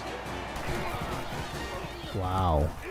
Well, and we've improved. And we've improved since then. Oh. And we've only gotten worse. Let's see here. Oh, shit. Nice return by Zomelia. I'm going to pull up the standings here real quick. Look at this. Zomelia looks like he's... All right, so Navy won, so they're 3-8. With a loss, Iowa would be... So if Iowa wins, though, that could put them in a potential, 5-way tie for the toilet bowl. And I still have not decided yet what the other bowls are going to be called. There's only going to be 3 other bowl games this season, so... We'll see. So you really get- There's a few that. Well, I mean, I just haven't narrowed it down. Like I've got like 10 or 12 names. I just haven't decided which 4 we're gonna have this season. Toilet bowl for sure. That's a gimme every year. Just be prepared. The toilet bowl happens every season. Ooh, Hunter McRuns a lot. He's throwing punches as well, and he gets 15 yards on the quarterback run. In case you're just joining us, it's week 11 here in season 2 of the AACL. This is Rivalry Week. In game 1, Navy annihilated Virginia Tech. This is game 2, Kansas and Iowa. We've got 2 more games tomorrow night, 2 more games on Thursday night. And then next week we go into playoffs and bowl games. And then the following Tuesday night after that will be our season 2 championship game. Championship game is at a neutral site, FYI. So nobody really gets home field advantage. There will be a home team, obviously, but you don't get to play at your stadium. And but the playoff games, actually, I'll have to go back and look if we did the playoff games at the home team or if we did neutral sites for those. We might do neutral sites for those too.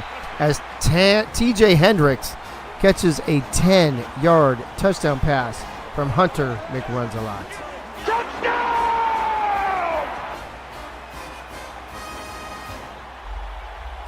I'm sitting here jacking my jaws trying to catch everybody up, and Kansas is just marching down the field, you guys. So what is Kansas's record right now? Let's take a look. Hold on one second. They're 4-6. Kansas is 4-6. But they started off 0-4 or 0-5. 0-4 for sure. I don't remember if they went 0-5. Well, I'm trying to think other than Auburn, who's been the best team in the second half of the season, and Kansas would be up there with would be kind of close. I would say Kansas and Alabama. I would say. Yeah, I agree with that. All right. Yeah, I want to say there was a point halfway through the season that Benji made the switch to the spread, and ever since then, Kansas has been turning games into track meets. Agreed. And Benji in the chat says they were 0-5. Wow. So they're 4-1 over their last 5 games. Yeah, Benji was the last team to win a game. I think Navy might have won when we were 0-4. Kansas is now 4-6. So Kansas is 4-1 in their last 5 games. That's pretty impressive.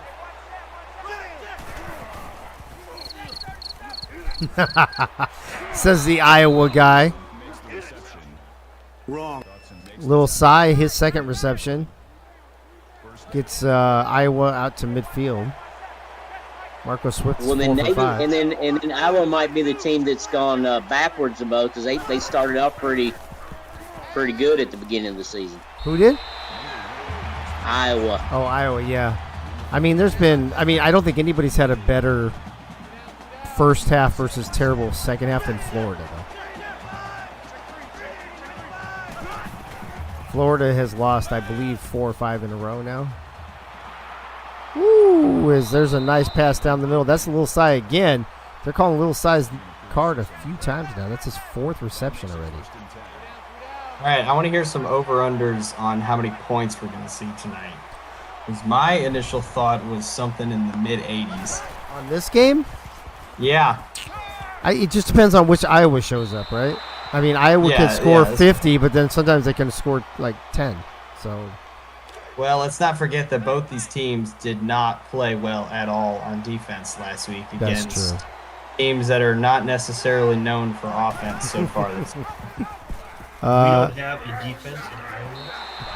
I thought that was your thing. I thought that was Iowa's thing was defense. Not in the AACL. Oh, no.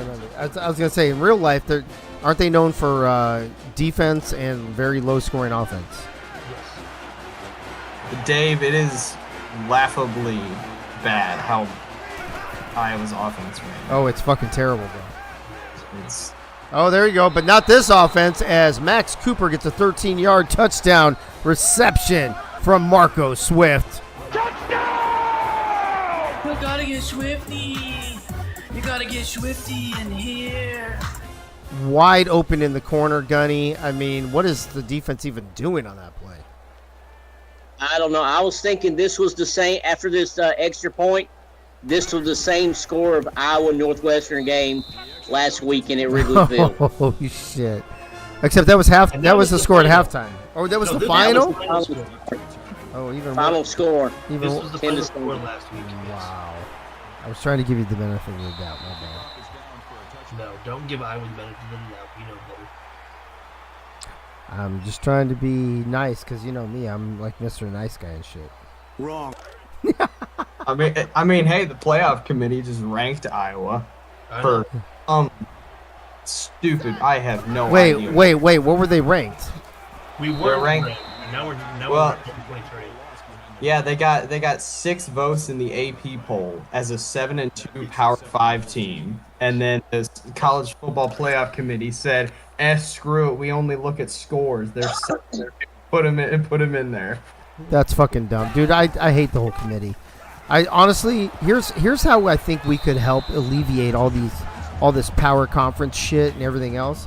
I think what would balance out the conferences and give us a better playoff is go back to the old school rules of if you win your conference, then you go to a playoff, right?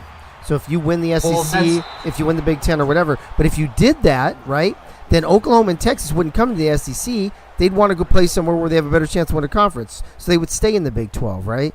The Pac-10 would Pac-12 would still be around. You would end up having more conferences, and by having more conferences, you could have an 8 or 12 team playoff automatically. Well, they're doing automatic qualifiers with conference winners with the 12 team. Right. But the problem is, it's not right. The problem with that though is if they do a 12 team playoff and there's only like 4 really good conferences, there's too many at large. Oh yeah, I I got you. Yeah. So if you have more conferences, then you've got more of a balance in each conference, and then the winners, the cream rises to the top, and then you have a legit, 8, 10, 12, whatever team playoff. So that's what I fucking say. In case the NCAA fucking like text me later tonight or something, you guys all know what my response will be. Oh, fuck. As Stephon Forge, nice catch over the middle, 20-yard gain. So, Zach, do you have a couple all-time favorite Iowa Hawkeye players? I can think of a couple, but not too many. I do. Okay. Hold on one second. Give me the name of it. Hold on. Jaden Swift not getting Swifty on that 1-yard carry. Yeah, go ahead. Brad Banks is one of them. All right, he was a quarterback. Yep. Okay. I gotta think of the others now. That'll work for me. I have a couple like- guesses. I like Chad Greenway, Oh yeah, he's Dallas Clark, Chuck Long, and Tim DeWhite. no. Well, he scored a touchdown for the Falcons in the first Super Bowl we were in, so that's the only reason I remember him. I don't remember him at all. He mainly played for the Chargers. If I've ever felt more like a Gen Zer with all those names that just were out there. Hey, we love our 70s and 80s and 90s football, bro. I was gonna say I had a few guesses. That's why I went back to in there. Brad Banks, who's one of them. Ah yes, Mr. Choke a 24-point lead to ISU at home in a season that they win the Big Ten. Yeah. Not gonna talk about that. It happens. That's the best one. Yeah. So here's the deal. Iowa just scored a field goal, so we are no longer stuck at 10-7. Is now a whopping 13-7. Under 1 minute here to play in the first quarter in Lawrence, Kansas. Runs a lot with the ball, pitches to Tony Ava, and Tony Ava gets a few yards, 6 yards actually to be exact. And Kansas is going to go hurry up, no huddle. By the way, I did not mention, for those of you who missed the offensives and defenses in the beginning of the game, Iowa, who has the ball now, is got the spread gen, and they're running a 3-3-5 defense. Iowa is running Penn State. Kansas football, though, not Iowa. Whatever the fuck, bro. It's the team running the fucking spread gen, bro. You're not running spread gen. Iowa running to Penn State at a 3-3-5. Iowa's going aggressive, no huddle, and Kansas is going normal, no huddle. So now you're all up to date if you just got here. You're welcome. The thing that pisses me off the most about this game is the run pass slider does not matter at all.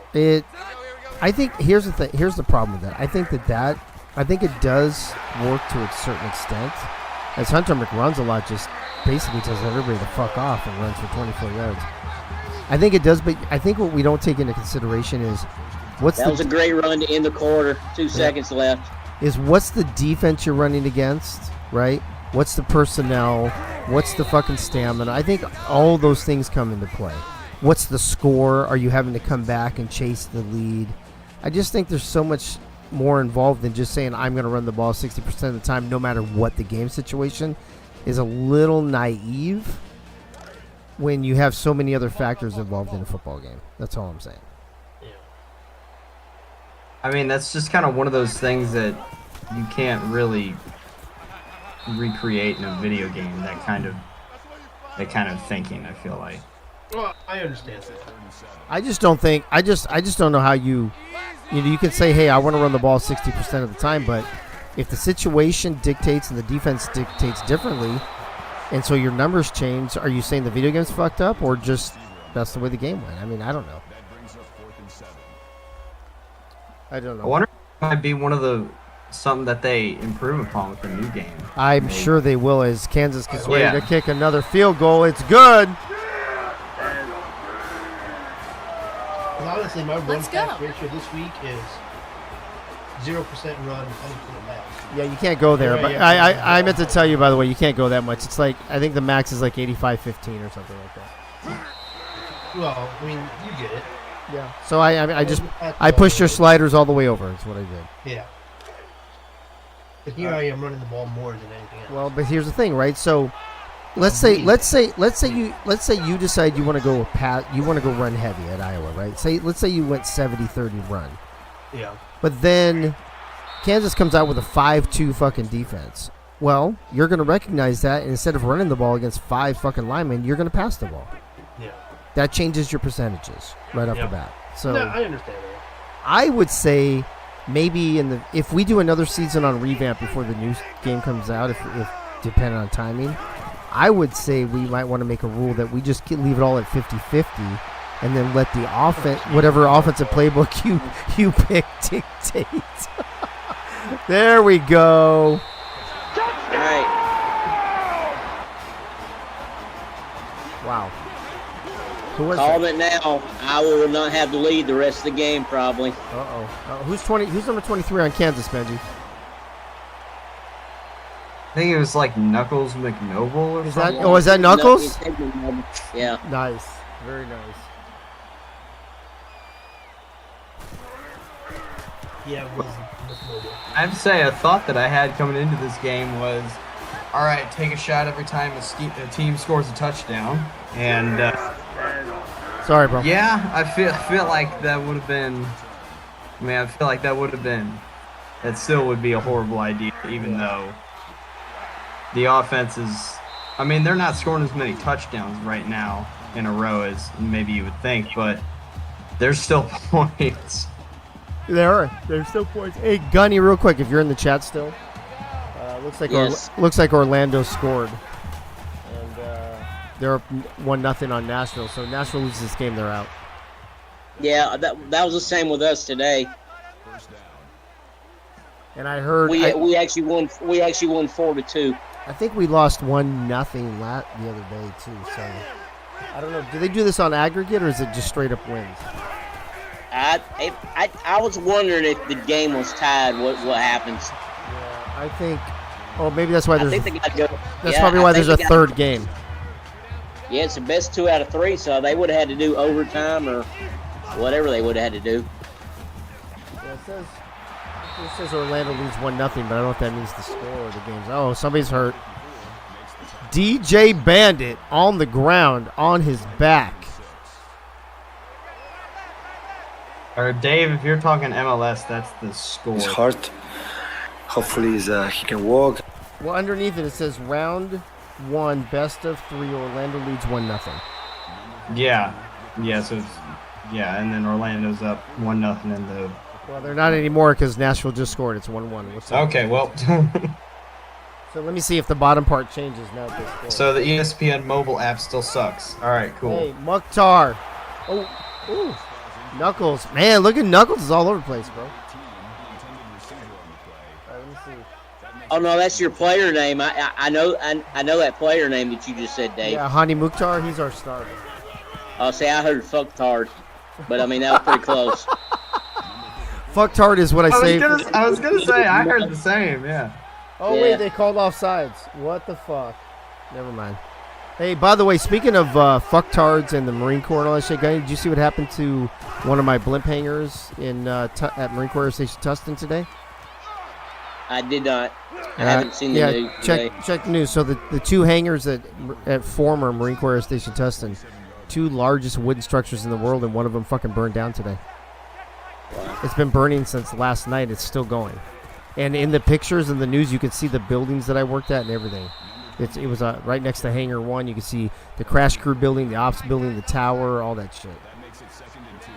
It was a very sad day for me and my friends. We were on text message all day fucking sharing sad stories. So speaking of... y'all got lots of memories there, so yeah. I actually sent it to my kids. I circled the spot where Lisa and I decided we were going to get married is in that photo on the news. Speaking of sad stories, Marco Swift gets sacked for 7 yards.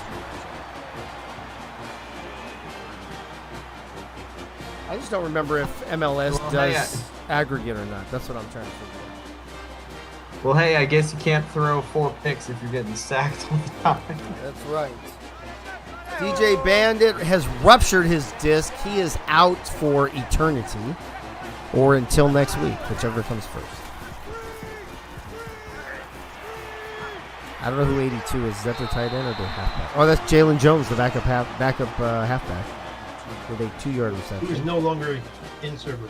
Oh, is that why there was no hash mark by apostrophe by after his name? As soon as I saw that, was it still there? Yeah, because you're a busy guy with other things and you don't interested in AACL. I'm sorry. Hold on a second, bro. I didn't hear you. I was busy with something else. What'd you say?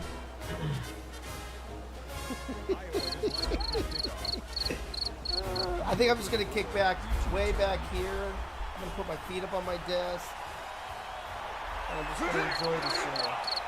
Can you guys still hear me? Can the chat still hear me? I'm broadcasting from about 2 feet away. I can hear you. Yeah, it should be able to hear you. Yeah, we can hear you. Perfect.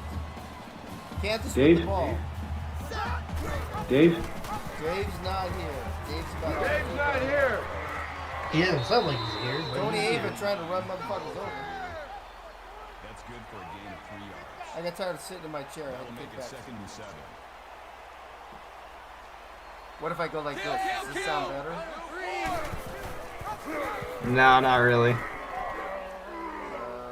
How about Why don't you just go downstairs and broadcast again? Because all my shit's upstairs, bro. My point exactly. How the fuck am I gonna broadcast? You just go downstairs and just let the game go. How about you go fucking? Gunny and Keith got it. How about you go outside? How about you I'll cash you outside. Cash me outside. Cash me outside. How about that?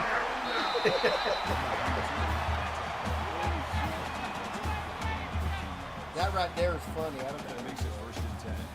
I do have to go downstairs because the dogs are going crazy. Oh, my alarm's going off. Oh, wait. Nacho alarm? It's not nacho alarm. It's trash You alarm. take out the trash alarm. That makes it 2nd and 2. Yeah, I gotta take out the trash. This is great. I'm just sitting back listening to this broadcast booth go to shit. Wait, that's every fucking broadcast, bro. That's every game. Oh yeah, uh-huh. I mean, that's what we do. That's every game of AACL and every episode of Access After. I have Access After Dark, Access Live, fucking Road to Glory. It doesn't fucking matter, bro. Everything that Dave touches. SSF shit. It doesn't matter. By the way, for those of you who responded to my post the other day, where? So if you go into announcements in the AACL server, I put a post a couple days ago about our soccer league that we do under the Whale Nexus umbrella, the SSF, the Simulation Soccer Federation. There's going to be some changes being made over there. So for those of you who are interested in soccer, and even if you're not interested in soccer, all you got to do is go and either click the fucking soccer ball if you're interested, or click the red fucking X if you're not. Kansas. Like, I'm not interested in the Kansas touchdown right now. And if you click on it, you're going to get fucking extra training points for next season. So I don't know why we have 160 people in the fucking server, and we got like 40 fucking people that have hit the fucking soccer ball with the red X. I don't understand it. Let me tell you, if we're going to 16 teams next season, if we only have 16 fucking people left over, we're gonna have one person per team. That's how we're gonna roll. So, if you're here, but you're not here, you might get left behind. Is all I'm saying. And the extra point is good.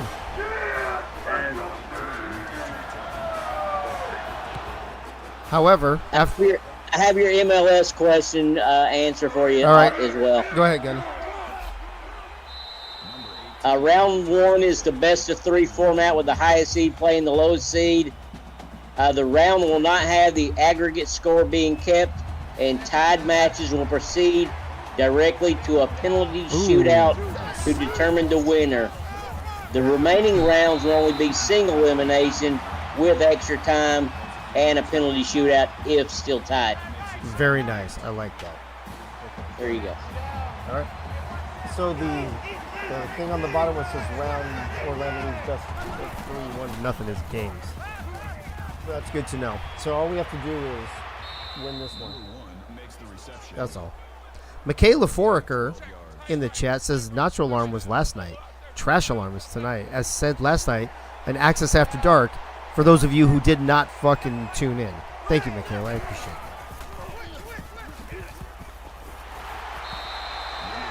I guess there's a game going on. Jaden Swift just did something with the ball or something. I don't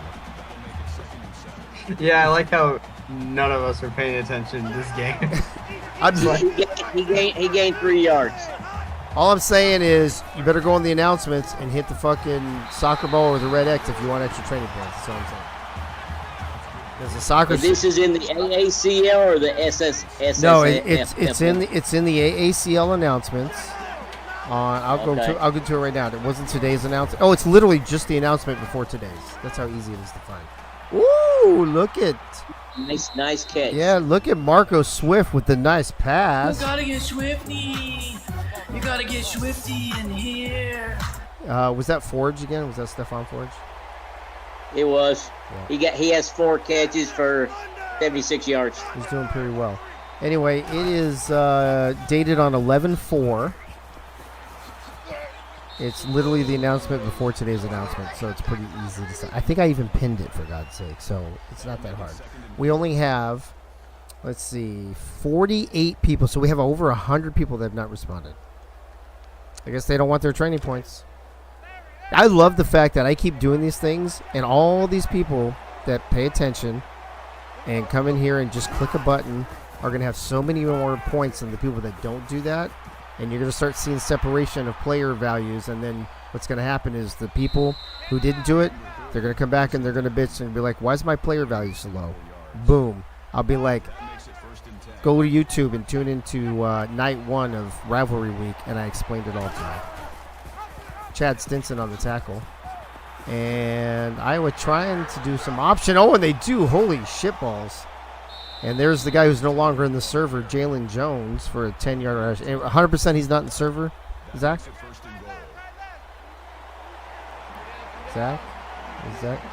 Zach's not here. Zach's not here. All right, good talk, guys. Good talk. So Zach gave a new signal beside the soccer ball and the X. Yeah, he gave the middle finger, but you actually lose all of your training points for that. So he's not even going to have a player next season. That sounds good. Yeah, I'm just trying to do everything I can do to help the league, and getting rid of Zach and his player is probably the top of my list. All right, Marcus Swift changing the play from the shotgun. Oh, he's got a man wide open on the side, and it is to Monte Potty Bomb. Potty Bomb? Is that a potty bomb for Iowa? All right, Gunny, do they go for 2 here, bro? I would say do it. They are going to do it. This is beautiful. I love this shit. And, they hand it off to Jaden. He's going to be sure. Why would you do that? Why not throw it? You've been throwing the ball great. All right, the two-point conversion is a huge fail. And Chad Stinson was on the tackle there. And Kansas is going to take a knee. That's Stuart Zomelia. Ooh, nice sleeves, bro. I'm all about sleeves, in case you don't know me. So K-Shed, not interested in soccer. Where do you see that? No, he said. The X mark. I thought he said. I thought he put that he was. Oh shit! Intercepted. I was gonna say played the 5th, Dave. Shyler Pratt. Wow. You were gonna plead the 5th. I could have sworn though when I looked before that you had your name on the soccer ball one. Maybe he did both, like a lot of people do. Oh, did you do both, bro? Let me check. I like soccer and I don't like soccer. well, Michaela does like soccer and Keith does not. I thought I heard that Keith used to play soccer though. Yeah, I played outdoor soccer a lot as a kid, but then I switched to indoor. Yeah. And indoor is way, way, way better. Well, I'm sure it is, but for video games, that's not really an option. Yeah, that's true. Yeah, because the pro indoor soccer leagues get literally 0 funding. Yeah. So no one knows about them. There was a nice fun indoor soccer team in San Diego. I went and saw a couple times. I don't remember the name. I don't even remember the name of the team, but. It was probably like the Sockers, I think is what they call it. I think that sounds right. Nice pass to Sean Baer for a 29-yard reception. The thing in the SSF though is we're getting ready to revamp a bunch of stuff. We play on PES 21.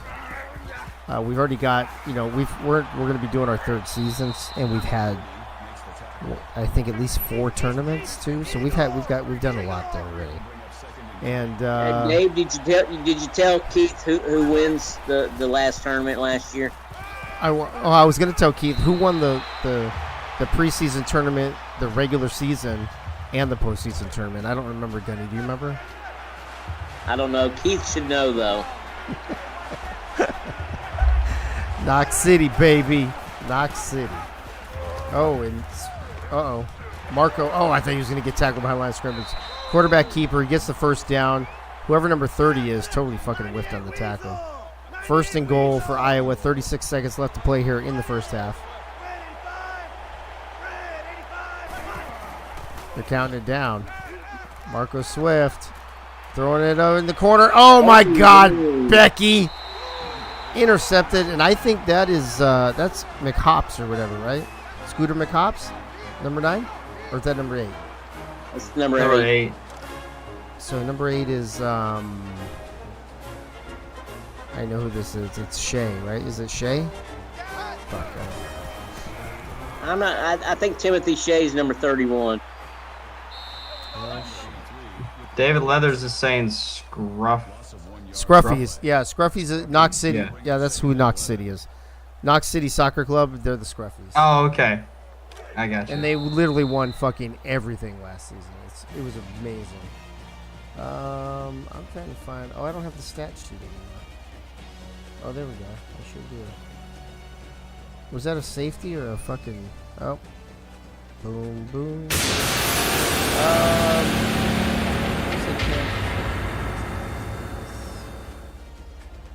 Oh, the numbers aren't on here. Never mind. Was it Chad Stinson, maybe? I don't know what number Chad is. Yeah, I don't see. Yeah, if it's not Timothy Shea, that Chad Stinson. Otherwise, it was a generic. So, all right, folks, we're here at halftime. Game 2 of Week 2 here, Rivalry Week, which is Week 11 here in the All-American Collegiate League. Kansas with an interception, a touchdown-saving interception just before the half. Iowa dominating the pass yards, Kansas dominating the rush yards. Iowa dominating the time of possession. Turnovers are 2-1. And Benji in the chat letting us know, too much corn for comfort. Hey-o. Hey-oh. What is Canucks saying? We could check. It's halftime. Yeah, we could, but I'm not going to, bro. I'm too fucking lazy tonight. All right, Iowa to kick off to Kansas. And looks like Zomelia. Yep, Zomelia again, going to take a knee. I'm digging those sleeves, bro. We got a ball game, though. Gunny? I've noticed tonight that I have not lost the sight of the first down marker today. Oh, it hasn't happened yet? I haven't seen it, but Have we I've been able to see it most of the time. I wonder if we have any penalties, because somebody pointed out that it seems like it happens when there's penalties. I haven't seen any penalties today. I don't think I have. I haven't seen any of those goofy offsides at the inside the red zone or anything. I don't think the Navy game had any penalties. Holy shit, look at that pass down the sideline to Kyler Pearson for 39 yards. Kansas with 2 big plays to open up the second half.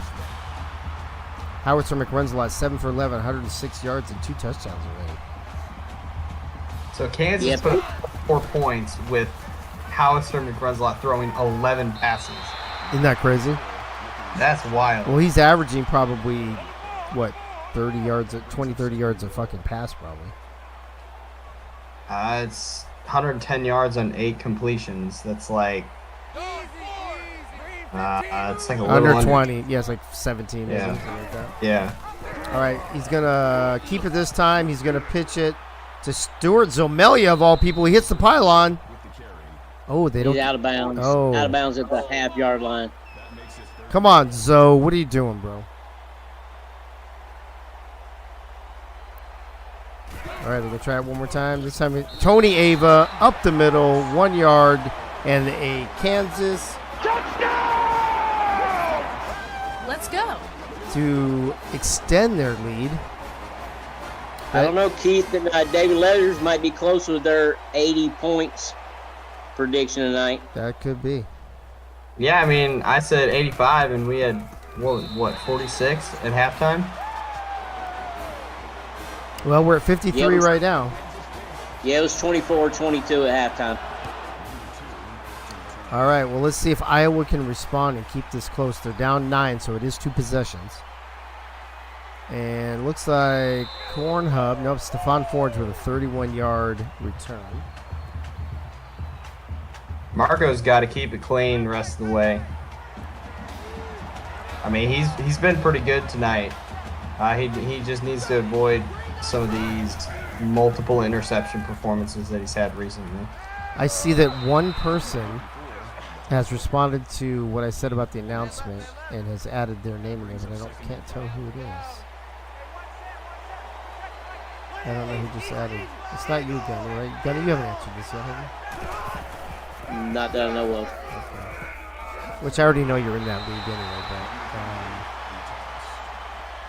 who just fucking went in there? Let me see who it could have been. Oh, was it Michaela? No, Michaela was over there, I think. All right, which one of you is the sneaky motherfucker who went in there and clicked the soccer ball? Justin Duke saying Navy said we may be out, but we ain't done. That's true. Navy was legit earlier tonight. Iowa from their own 39. Marco checking the play, checking the sideline. Dave Axis losing his voice. Oh! I thought, Chad Stinson again. So Chad Stinson is 30, whoever said that earlier. That is correct. I don't know. There's been a lot of both sides. There's been a lot of risky passes so far. Marco drops back again. He gets almost tackled and sacked by his own player. Who the fuck is number 87 on Iowa? Because he almost sacked his own corner. That was, you know what? That deserves this one. Are you kidding me? That is just stupid. This time, Marco. Ooh! Again, dude, that number 8 dude is everywhere. That was a huge hit. All right, Iowa's got a punt, folks. Noticing that they're not showing number 8 stats whenever he makes a play. Yeah, I don't understand. I don't know. Yeah, from what I've seen, that's not normal with one of these guys. Kansas only has, I think, 3 human DBs, if I'm not mistaken. So they have Timothy Shea, who is, I think, is either number 8 or number 9. I'm not 100% sure. And he's a corner. And then their safeties are Knuckles McNoble and Chad Stinson. And Chad Stinson, we know, is number 30. And didn't we say McNoble was 32 or something like that? So it could only possibly be Timothy Shea, I believe. And if Benji was actually watching his own game and listening to us, he could let us know what's up. But he's probably not even watching his own team right now. Ooh, what a diving catch by Stuart Zomelia. 34-yard reception. That was pretty. This is a dangerous position for Iowa right now, I feel like. Agreed. This could get out of hand in a heartbeat. Hey, Anthony Anderson. Nice of you to show up, buddy. Good to see you.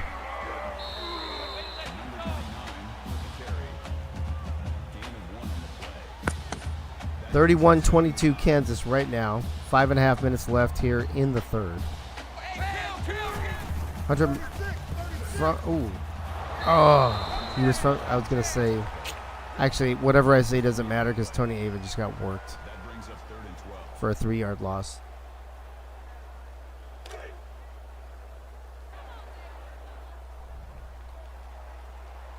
What's Crazy Canuck talking about a conspiracy for? What are you talking about, man? Ooh, nice spin by Tony Ava. That big boy, he's got some ballet shoes on. Look at it with a 7-yard rush. Yeah, he might have got him into field goal range with that run. Well, it looks like, if nothing else, they at least got him into field goal attempt range.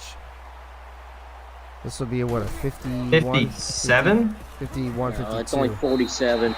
Oh. 46. No, it's 52. Right, it was from the 41 plus 10 in the end zone. It's 51. All right, you're right then. Oh, it was a good? Yes.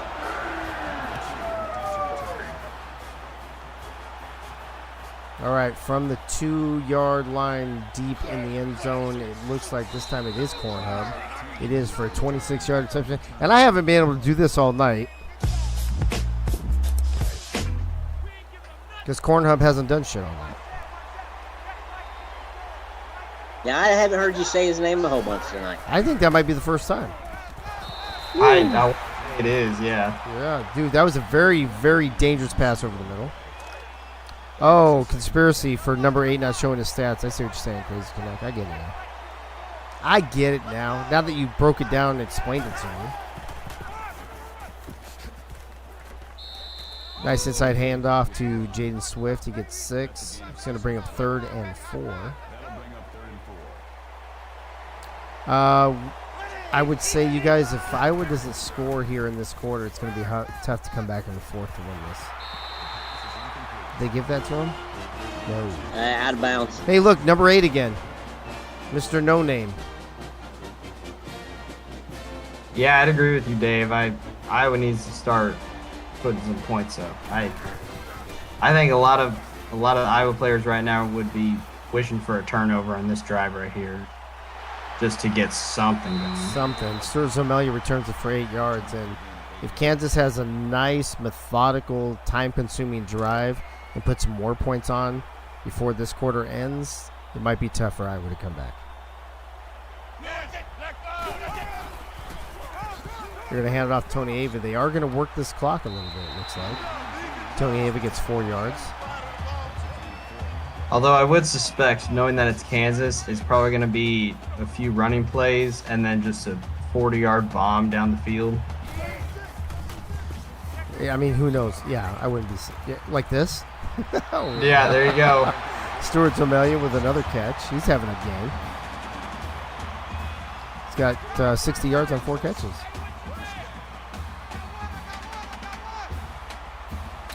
Oh, that's right, Crazy Canuck. You're right. I did mention that Cornhub was on his knees in the end zone, but I don't think that was football related. Hey-yo. Oh, here you go. And then Kansas throws an INT, and that is Shyler If he Pratt. didn't get caught up with his own teammates, he would have went to the end zone. Yep. Shyler Pratt. Is that his second interception tonight? I feel like I called his name earlier. Yeah, We did. yeah, that's what it said. Oh, did it? Okay, perfect. All right, Iowa now. Look at that. All that shit we were talking a minute ago. And here come the Hawkeyes. A nice little option. The Swift brothers for 4 yards from Marco to Jaden. You gotta get Swifty. You gotta get Swifty in here. They're going no huddle. They're going hurry up. 3.5 left to play here in the third. This is rivalry week in the AACL. Kansas and Iowa for all the corn in the Midwest, since there is no Nebraska team yet.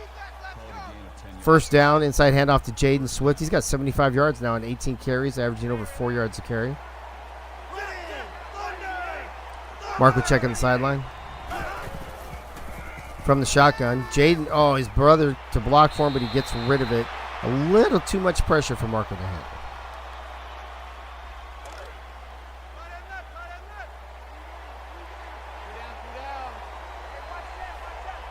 That'll bring up 2nd and 10. This time he's under center. He's going to pitch it to Jaden. Jaden's going to have to break at least a tackle, but he can't break 1, 2, 3, 4, 5, 6 tackles. Holy shit, you guys. This Kansas defense was all over his shit. 1, 2, 3, 4, 5, 6. I would normally use the term gangbang, but this is a family program. Where's my button?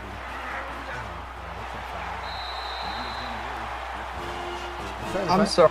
What was that play call with the screen to the short side on 3rd and 12 or whatever? I don't know, but because I said gangbang, I meant to go. Your discretion is advised.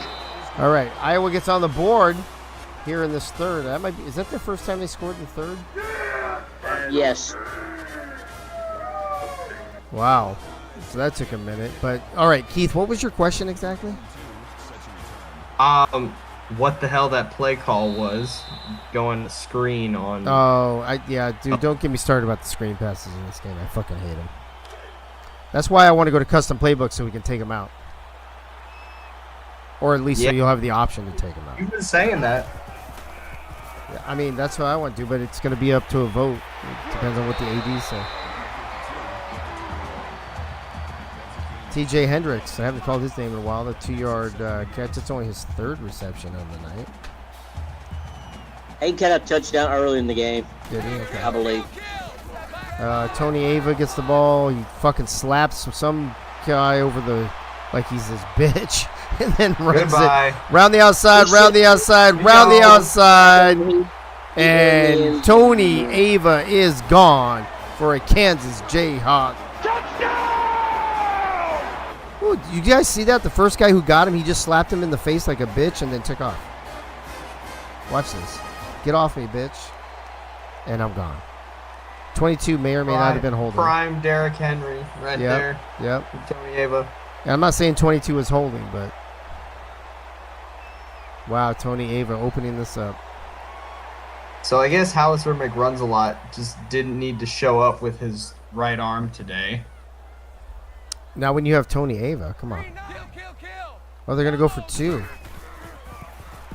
Good Kansas.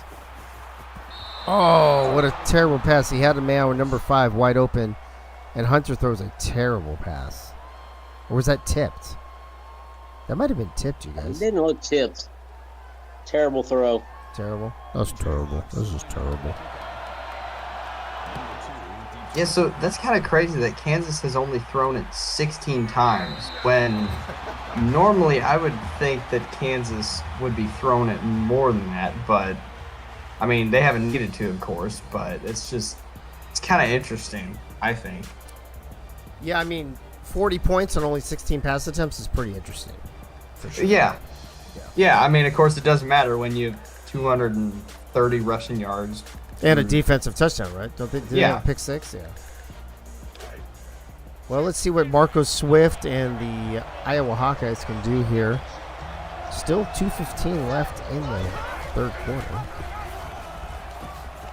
And he's going to hand it off to his brother, Jaden. Jaden's going to drag people for 12 yards and a first down.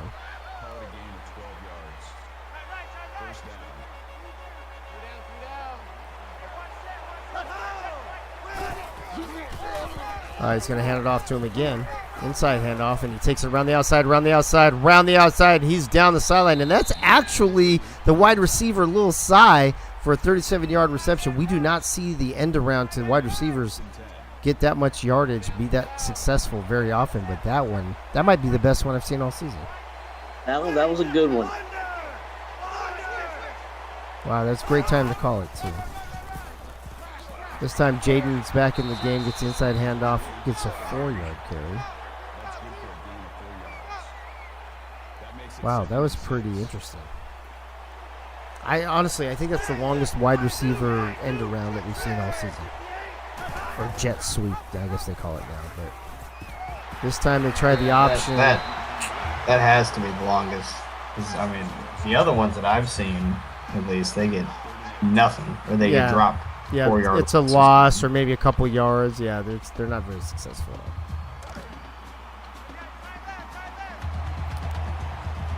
All right, Iowa in business, though. Listen, we're still in the third quarter, a minute and a half left to play. It's only a 15-point lead that they could cut to,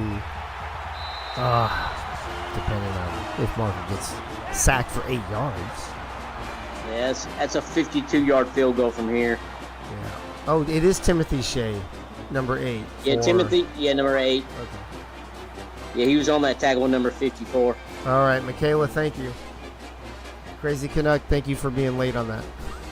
Up 50 yards. Yeah, 50-yarder. It's up. It's long enough. It's good. And Iowa now makes it a 12-point game. With still a minute left here in the third quarter. I was going to do a little bit more than field goals in the second half. They've only scored 2 field goals in the second half. They do, but 12 points, 2 touchdowns in 1 quarter is very doable. That's true.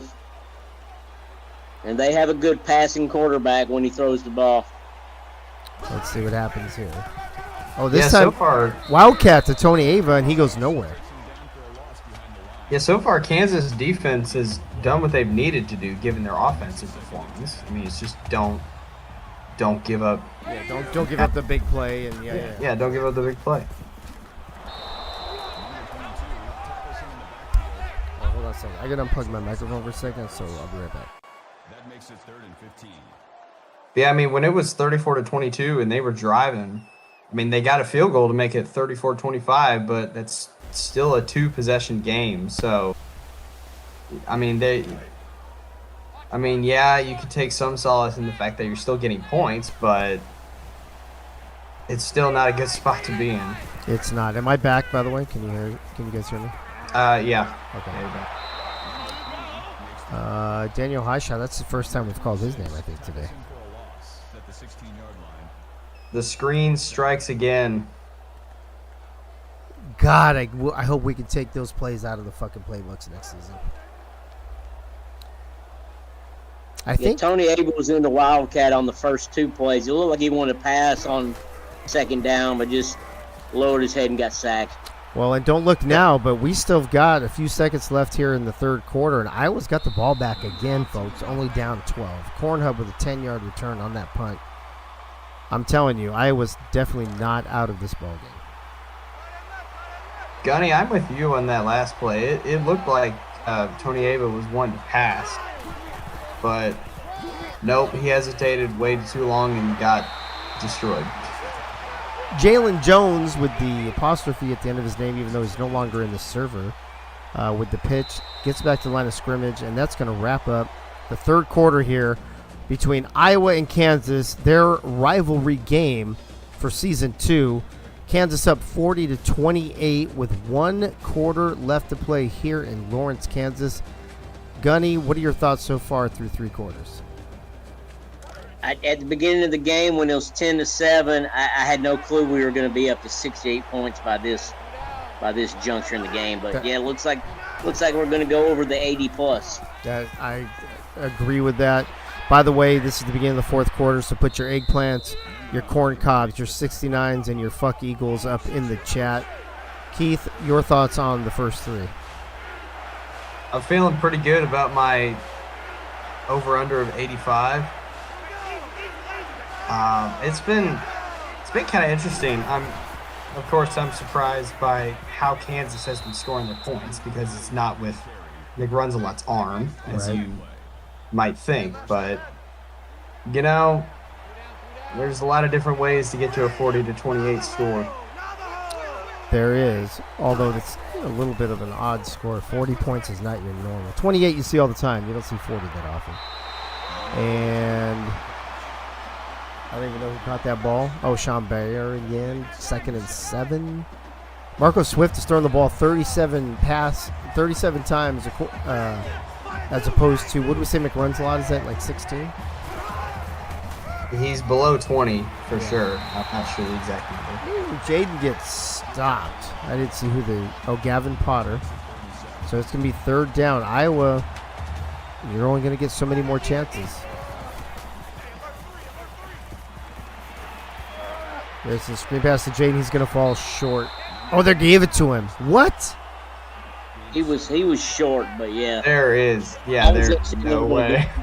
Dude, how come we're not seeing any flat, what do you call it? When you throw the red flag, what the fuck? Challenge flag. Yeah, challenge flag. We haven't seen a challenge flag in a while. Somebody's hurt. It's Jaden Swift. Oh, shit. Jaden Swift is hurt, folks. No question about it. I am ready to get hurt again. He's hurt. Hopefully he can walk. We'll have to keep an eye out for the injury report on Jaden Swift. Jalen Jones, the backup, gets the carry. Oh, we'll return soon. He's only got back spasms, so that's good. Jaden's put in some work tonight, though. 24 carries. Yeah. Oh, this time Jaden waits till the very last second, but he dropped back so far. He had like another 20 yards to the fucking game. And Tyrone Tracy Jr. catches the ball for the first time tonight, but falls a yard short. Ooh, look at Marco. He's like, fuck it, we're going for it. They got to convert here. Got the tight end in motion. Jaden drops back. Good protection. And and it's a turnover on down. That's his 40th pass of the game. Yeah. He tried to go to Lil Sai again. And number 13 said, I'm not having any of that. Look at that. Get out of here. Dude, he jumped so high that he jumped 2 feet over the ball and it hit him in the elbow. If I'm an Iowa fan right now, I honestly might be thinking, well, that's the game. I hate to say it, but at this rate. I think it depends on what Kansas does right now. If Kansas comes down, eats a lot of clock and whatever. But if they can get a 3 and out, they still got some time. Yeah, I mean, the thing that I would say to that is that Kansas defense has not been allowing touchdowns tonight. Yeah, they've been holding the field goals. I was kicked like 4 or 5 field goals or something. And then, of course, they just got stopped there. So Kansas defense is doing what they need to do to preserve this lead, I think. Yeah. I think they have 5 field goals because that would give them 15 points. And then they had a touchdown with an extra point, and then the touchdown where they had the unsuccessful 2-point for another 13. So 15, 13, 28. So I think you're right. I think they have 5 field goals. Kind of ridiculous, actually. Oh, fumble? No? I think he was tackled on top of him, I think. Oh, okay. Let's see here on the replay. Yeah, he was just laying on top of him. Oh, there you go. I love that play. They do that a lot in this game.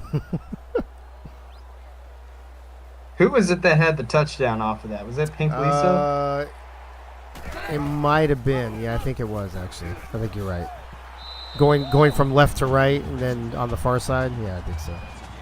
That sounds familiar. Ooh, look at Howard to McRunzelot's got almost 100 yards rushing. For those of you who care about the MLS playoffs, Nashville's still down 1-0 to Orlando. Tony Ava with a 4-yard loss on the reception. All right, that was a big stop for Iowa's defense. Yep. Quick shout out to Sporting KC in the MLS, knocking off number 1 seed St. Louis in the first round. Is that series over? Yeah. Oh, clean shit. 2-0. Wow. Yeah, they went into St. Louis and beat them 3-1. Wow. That's huge. What the fuck I was going to say? Something really important, I'm sure. But... All right, Shyler Pratt on the return. Excuse me, guys. Dude, I don't know if I hope I can call games the rest of this week. My throat hurts. I'm starting to feel like I'm getting sick. From the shotgun, Marco. Maybe that's why I have no energy tonight. Nice pass over the middle. Actually, a better catch than a pass by Max Cooper for 11 yards. I feel you, though, Dave. Allergy season is hitting me like a freaking... Oh, it's terrible, man. When shit starts falling, it's everywhere. I was telling... Lisa and I, we have our desks, but oh my gosh, Becky. Boy. Look at that. Max Cooper just called his name, and now he gets a 61-yard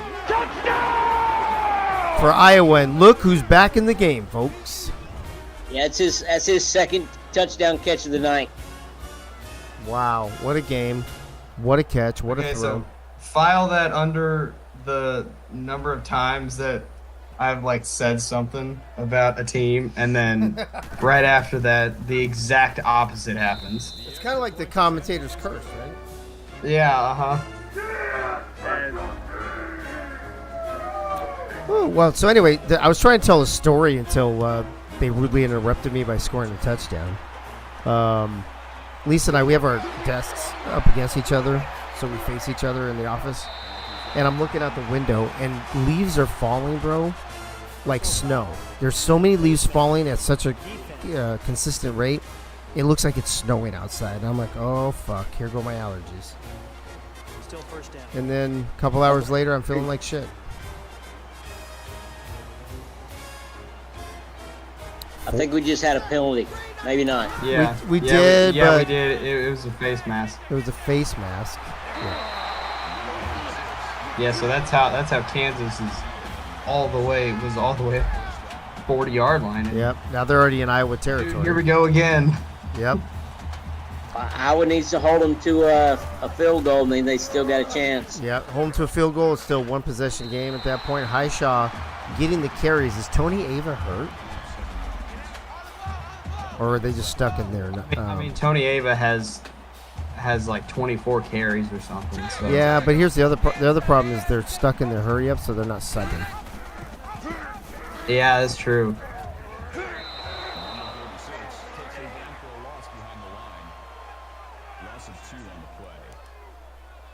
Howitzer. Oh, he's lost yards. He had more than 90. Now he's down to 90. Shit. Third and 6, though. If Iowa can stop them here, they're out of field goal range. And they're still probably out of field goal range. Geno McFuck. Oh, that says it's his second reception. I must have missed the first one. Nah, he caught one early in the game. Oh, I missed saying his name, Geno McFuck. I think we were talking about Mukhtar at the same time. Oh, is that when that was? Okay. When his name appeared. I think so. All right, well, Kansas is going to have to punt the ball back, but they are going to run some clock, wind it down a little bit. Oh, how the tables have turned in this one. Oh, how the turntable. 40-35. This is crazy. Dude, if Iowa comes down and takes the lead, it's like Kansas has dominated this game for the most part. Yeah, I would agree. It sure felt that. It sure felt that way. That's going into the end zone, and we're gonna get a game break here real quick. Look at the passing yards in the first, or that's all total yards in the first half. I see now. Wow. So how about that? So KU had the lead at halftime, but they were getting destroyed in total yardage. Yeah, statistically. Wow, that defense, right? That defense is what did it for him in the first half. Ooh, that was a bullet and a half. Lil Cy is having a game. 6th reception, 75 yards so far. That's Marco's 43rd pass. He's over 400 yards, bro. Feeling a bomb, Dave. I had feeling we're going to see a bomb. Well, not this play. He's going to inside handoff to the guy who's got the apostrophe that's no longer with us. I forget his name. Jalen Jones. That's only his 5th carry. Seems like I've called his name more often than that. Going to check the sideline for the new play. Oh, Marco, what are you doing, bro? Wait, what? He was still running. What happened? Oh, they're saying his knee hit. Wow. No way. Yep, that's some bad luck. Actually, you know what? I don't do this very often, folks. You know that. I don't really like to do this, but this is one of those times I got to do it.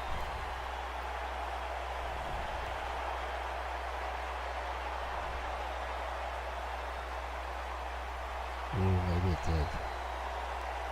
Is that hitting the ground yet? Yeah, I don't know, bro. What do you think? Yeah, I think it hits the ground. Dink. Dink. That's a good call. Dink. Wow.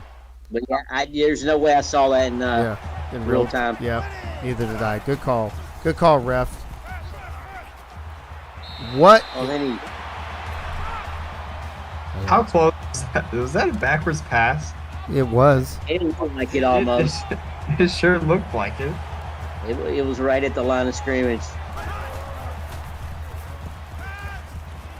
Oh, there you go. First down. Wide open across the middle. Desmond Hudson, first time we've called his name. His first reception for 17 yards. And here comes Iowa, folks, under 2 minutes. Ooh, I think I just heard Benji's butthole clench up all the way from Kansas right now. That is how stressed he is. He's so stressed out, he hasn't been in the chat for the whole second half, I don't think. Little screenplay. Oh, look at number 25, Gavin Williams. Spinning around, breaking tackles, getting a few yards out of nothing. 3rd and 7.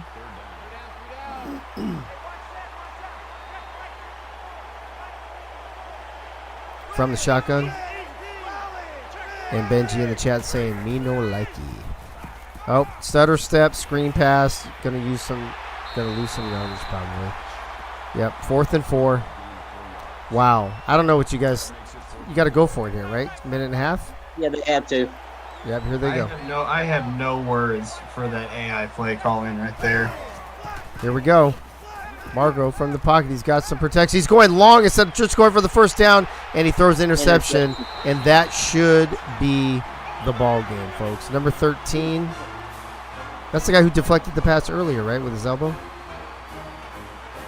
I think so. Yeah, it went through his arms. Yes. Yep. All right. No, so hold on. Iowa still has three. Times. Yeah, I agree. Okay, you guys are right. So I was gonna say it's not necessarily over.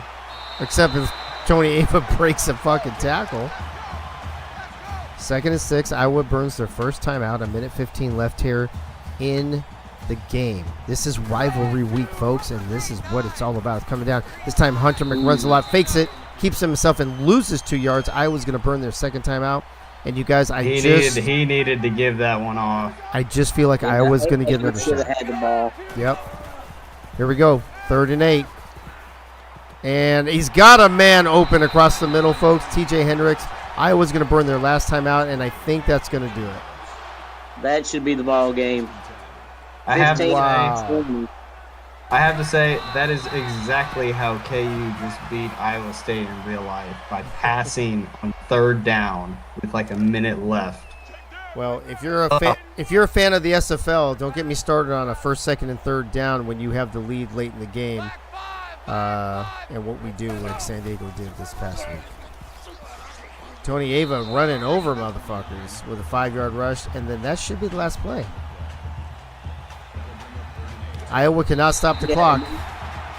That was a really good run that McWaffles made on 3rd down. Oh, that was insane, bro. He saved our ass. Yeah. He won our. He saved our ass. Well, folks, Iowa makes it fun. They make it close, but not close enough as they fall short to Kansas, 40-35. And I didn't see who the player of the game was. Was it Hunter? It was Tony Ava. Or Howitzer. Yeah, Tony Ava. That's Ava. You know, McRunsalot's name is Howitzer. I call him Hunter all the time. So, Benji, next season you need to change his first name to Hunter so I can pronounce it correctly in the broadcast. So, thank you.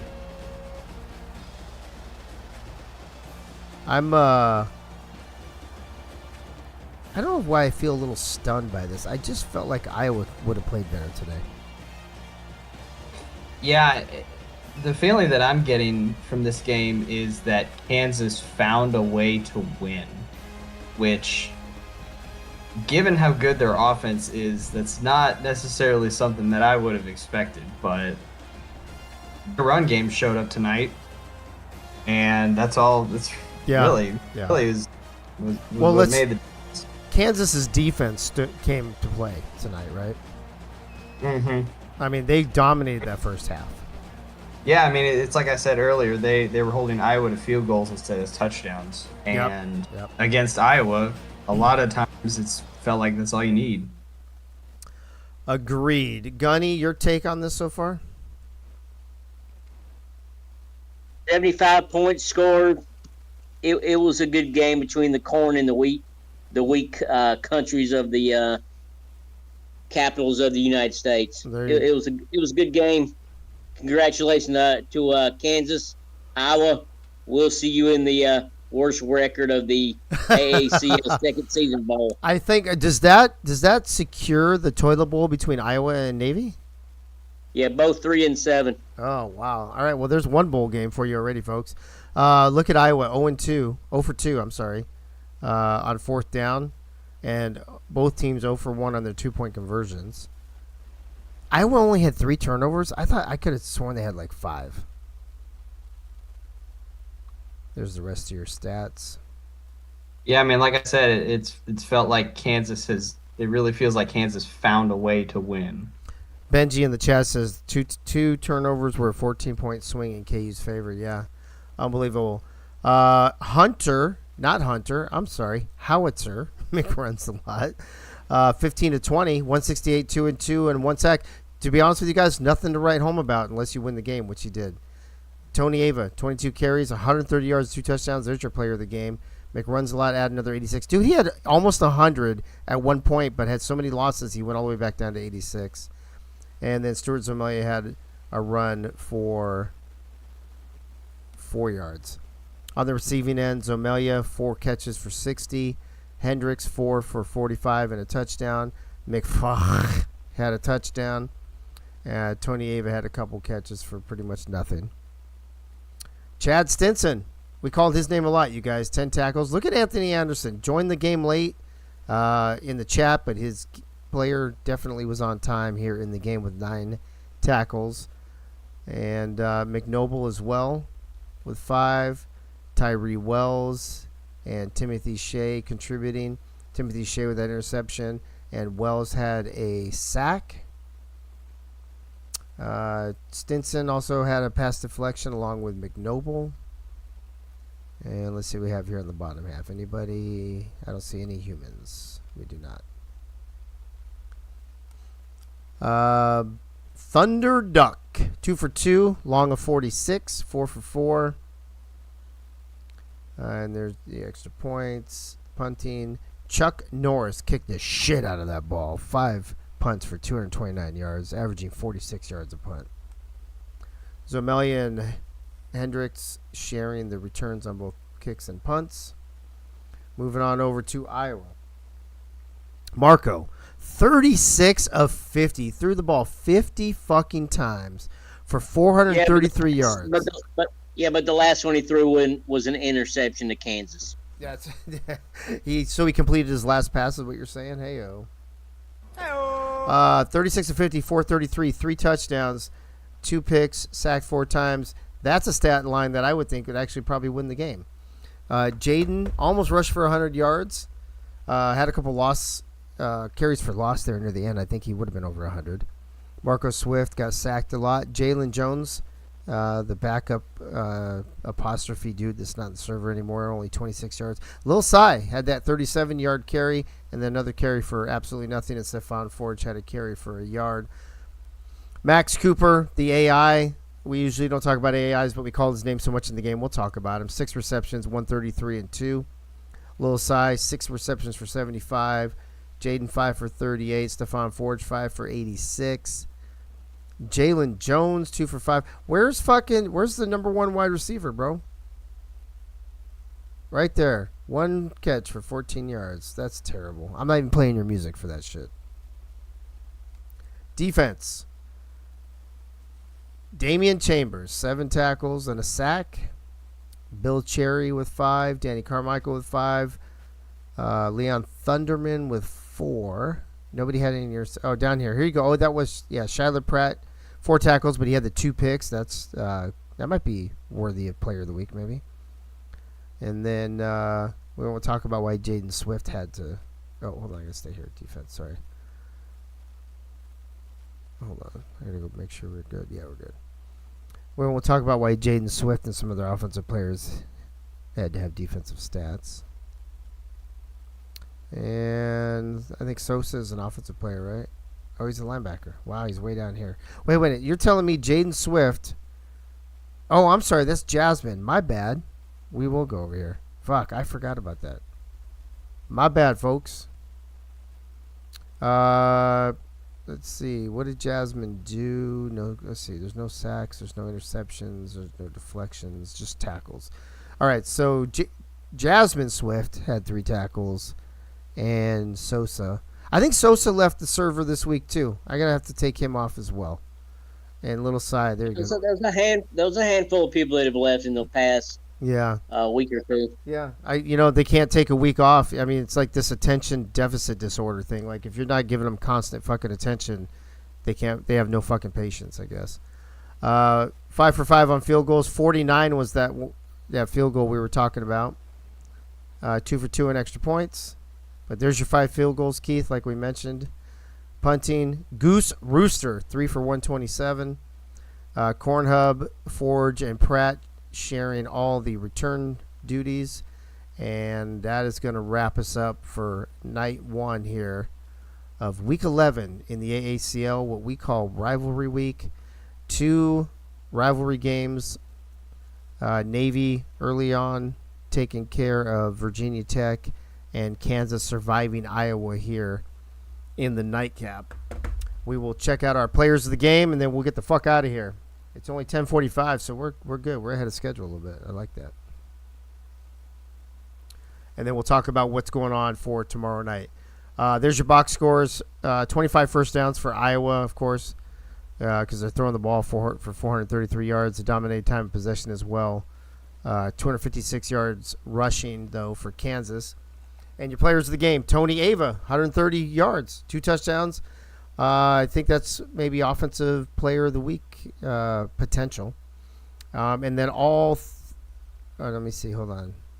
I don't know who this Dotson guy is, but he's a fucking generic anyway, so it doesn't matter.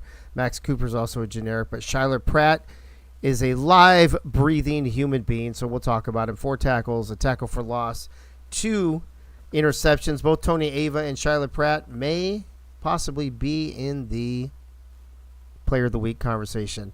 Navy players have something to say about that. I'm sure they do. Gunny, what do you have to say about this particular game and the night overall? Oh, the game this night has been exciting, exceptional. Navy had a great game. Navy did have a great game. Kansas and Iowa, I mean, they played a close game, 75 points. Pretty close to Mr. Keith's prediction of 80 plus points. But yeah, this is a good time for Rivalry Week. I'm glad to go ahead and get our game over on the first night and look forward to the remaining 4 games for the rest of the week. Nice.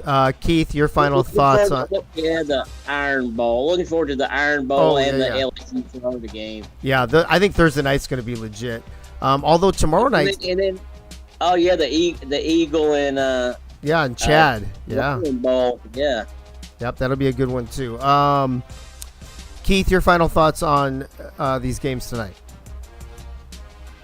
I didn't watch part of the first one, but when I first got on, it was 38-8 or something. So yeah, blowout. So there was a game before this, but Yeah, this Kansas-Iowa game, stats did not tell the whole story, is the feeling that I'm getting after that game. But, man, what a second half of the season for Kansas, going 5-1 or whatever. Yeah, 5-1. Watch out for them in the bowl game. Well, let's also take a quick peek while we're talking about this. Where is my... There you go. So Kansas now moves to 5-6. If Penn State loses, it won't matter because Penn State wins by a division. But Kansas puts themselves in a nice second place in their division situation if Indiana loses to Syracuse tomorrow. So good for Kansas, starting off 0-5. Bringing themselves all the way back to second place in their division. Tomorrow night, folks, Wednesday night, Syracuse at Indiana. We got Aacl versus Chad. That's been one of the better rivalries in the AACL now for all the seasons and the tournaments that we've done, the preseason tournaments. And then Penn State, ranked 5th, they have something to lose or something to gain. Playing at Illinois. Illinois has nothing to lose and nothing to gain. So will they play spoiler and knock Penn State down to 3rd? Now, the important thing about that is I have to double check and see in my notes if we're doing neutral sites or if we're playing the first round of the playoffs at the home team stadium. If we are, that could mean the difference between Penn State having a home game or having to go on the road if they lose to Illinois. And then on Thursday, LSU, Florida, that is going to decide that division. The winner will be in the playoffs. The loser will be out. Auburn and Alabama. Auburn's already wrapped up the 1 seed. Alabama's already wrapped up the wild card. So really, this is just a tune-up for next week because they're going to be playing each other in the first round of the playoffs anyway. So, except that Alabama will be at home tonight, or I'm sorry, on Thursday night, and they will be at Auburn next week for the playoff game. The other thing that they're playing for is for recruiting, right? If you're an Alabama team and you're the only team that can put a blemish on Auburn's record this season, that's something that recruits might take a look at. So there's something else to play for, as well as the fact that you get extra points in this league for a rivalry win. So that'll be they're even though for playoffs and whatever, there's not a lot at stake. There are other things at stake this week in rivalry week here in the AACL. So that'll wrap us up. Thank you, everybody, for being here. Appreciate all the people in the chat. I still see Crazy Canuck and Guy Clausen and Benji and Michaela, David Leathers, and you guys all there. Appreciate you guys all being here. We'll see you tomorrow night. Tomorrow night, we don't do the pre-show, so it'll be 7:55 p.m. I'll talk for a few minutes, whatever. We kick off around 8 o'clock. And I'll see you tomorrow night for Syracuse at Indiana and Penn State at Illinois. Have a great night. I'll see you tomorrow.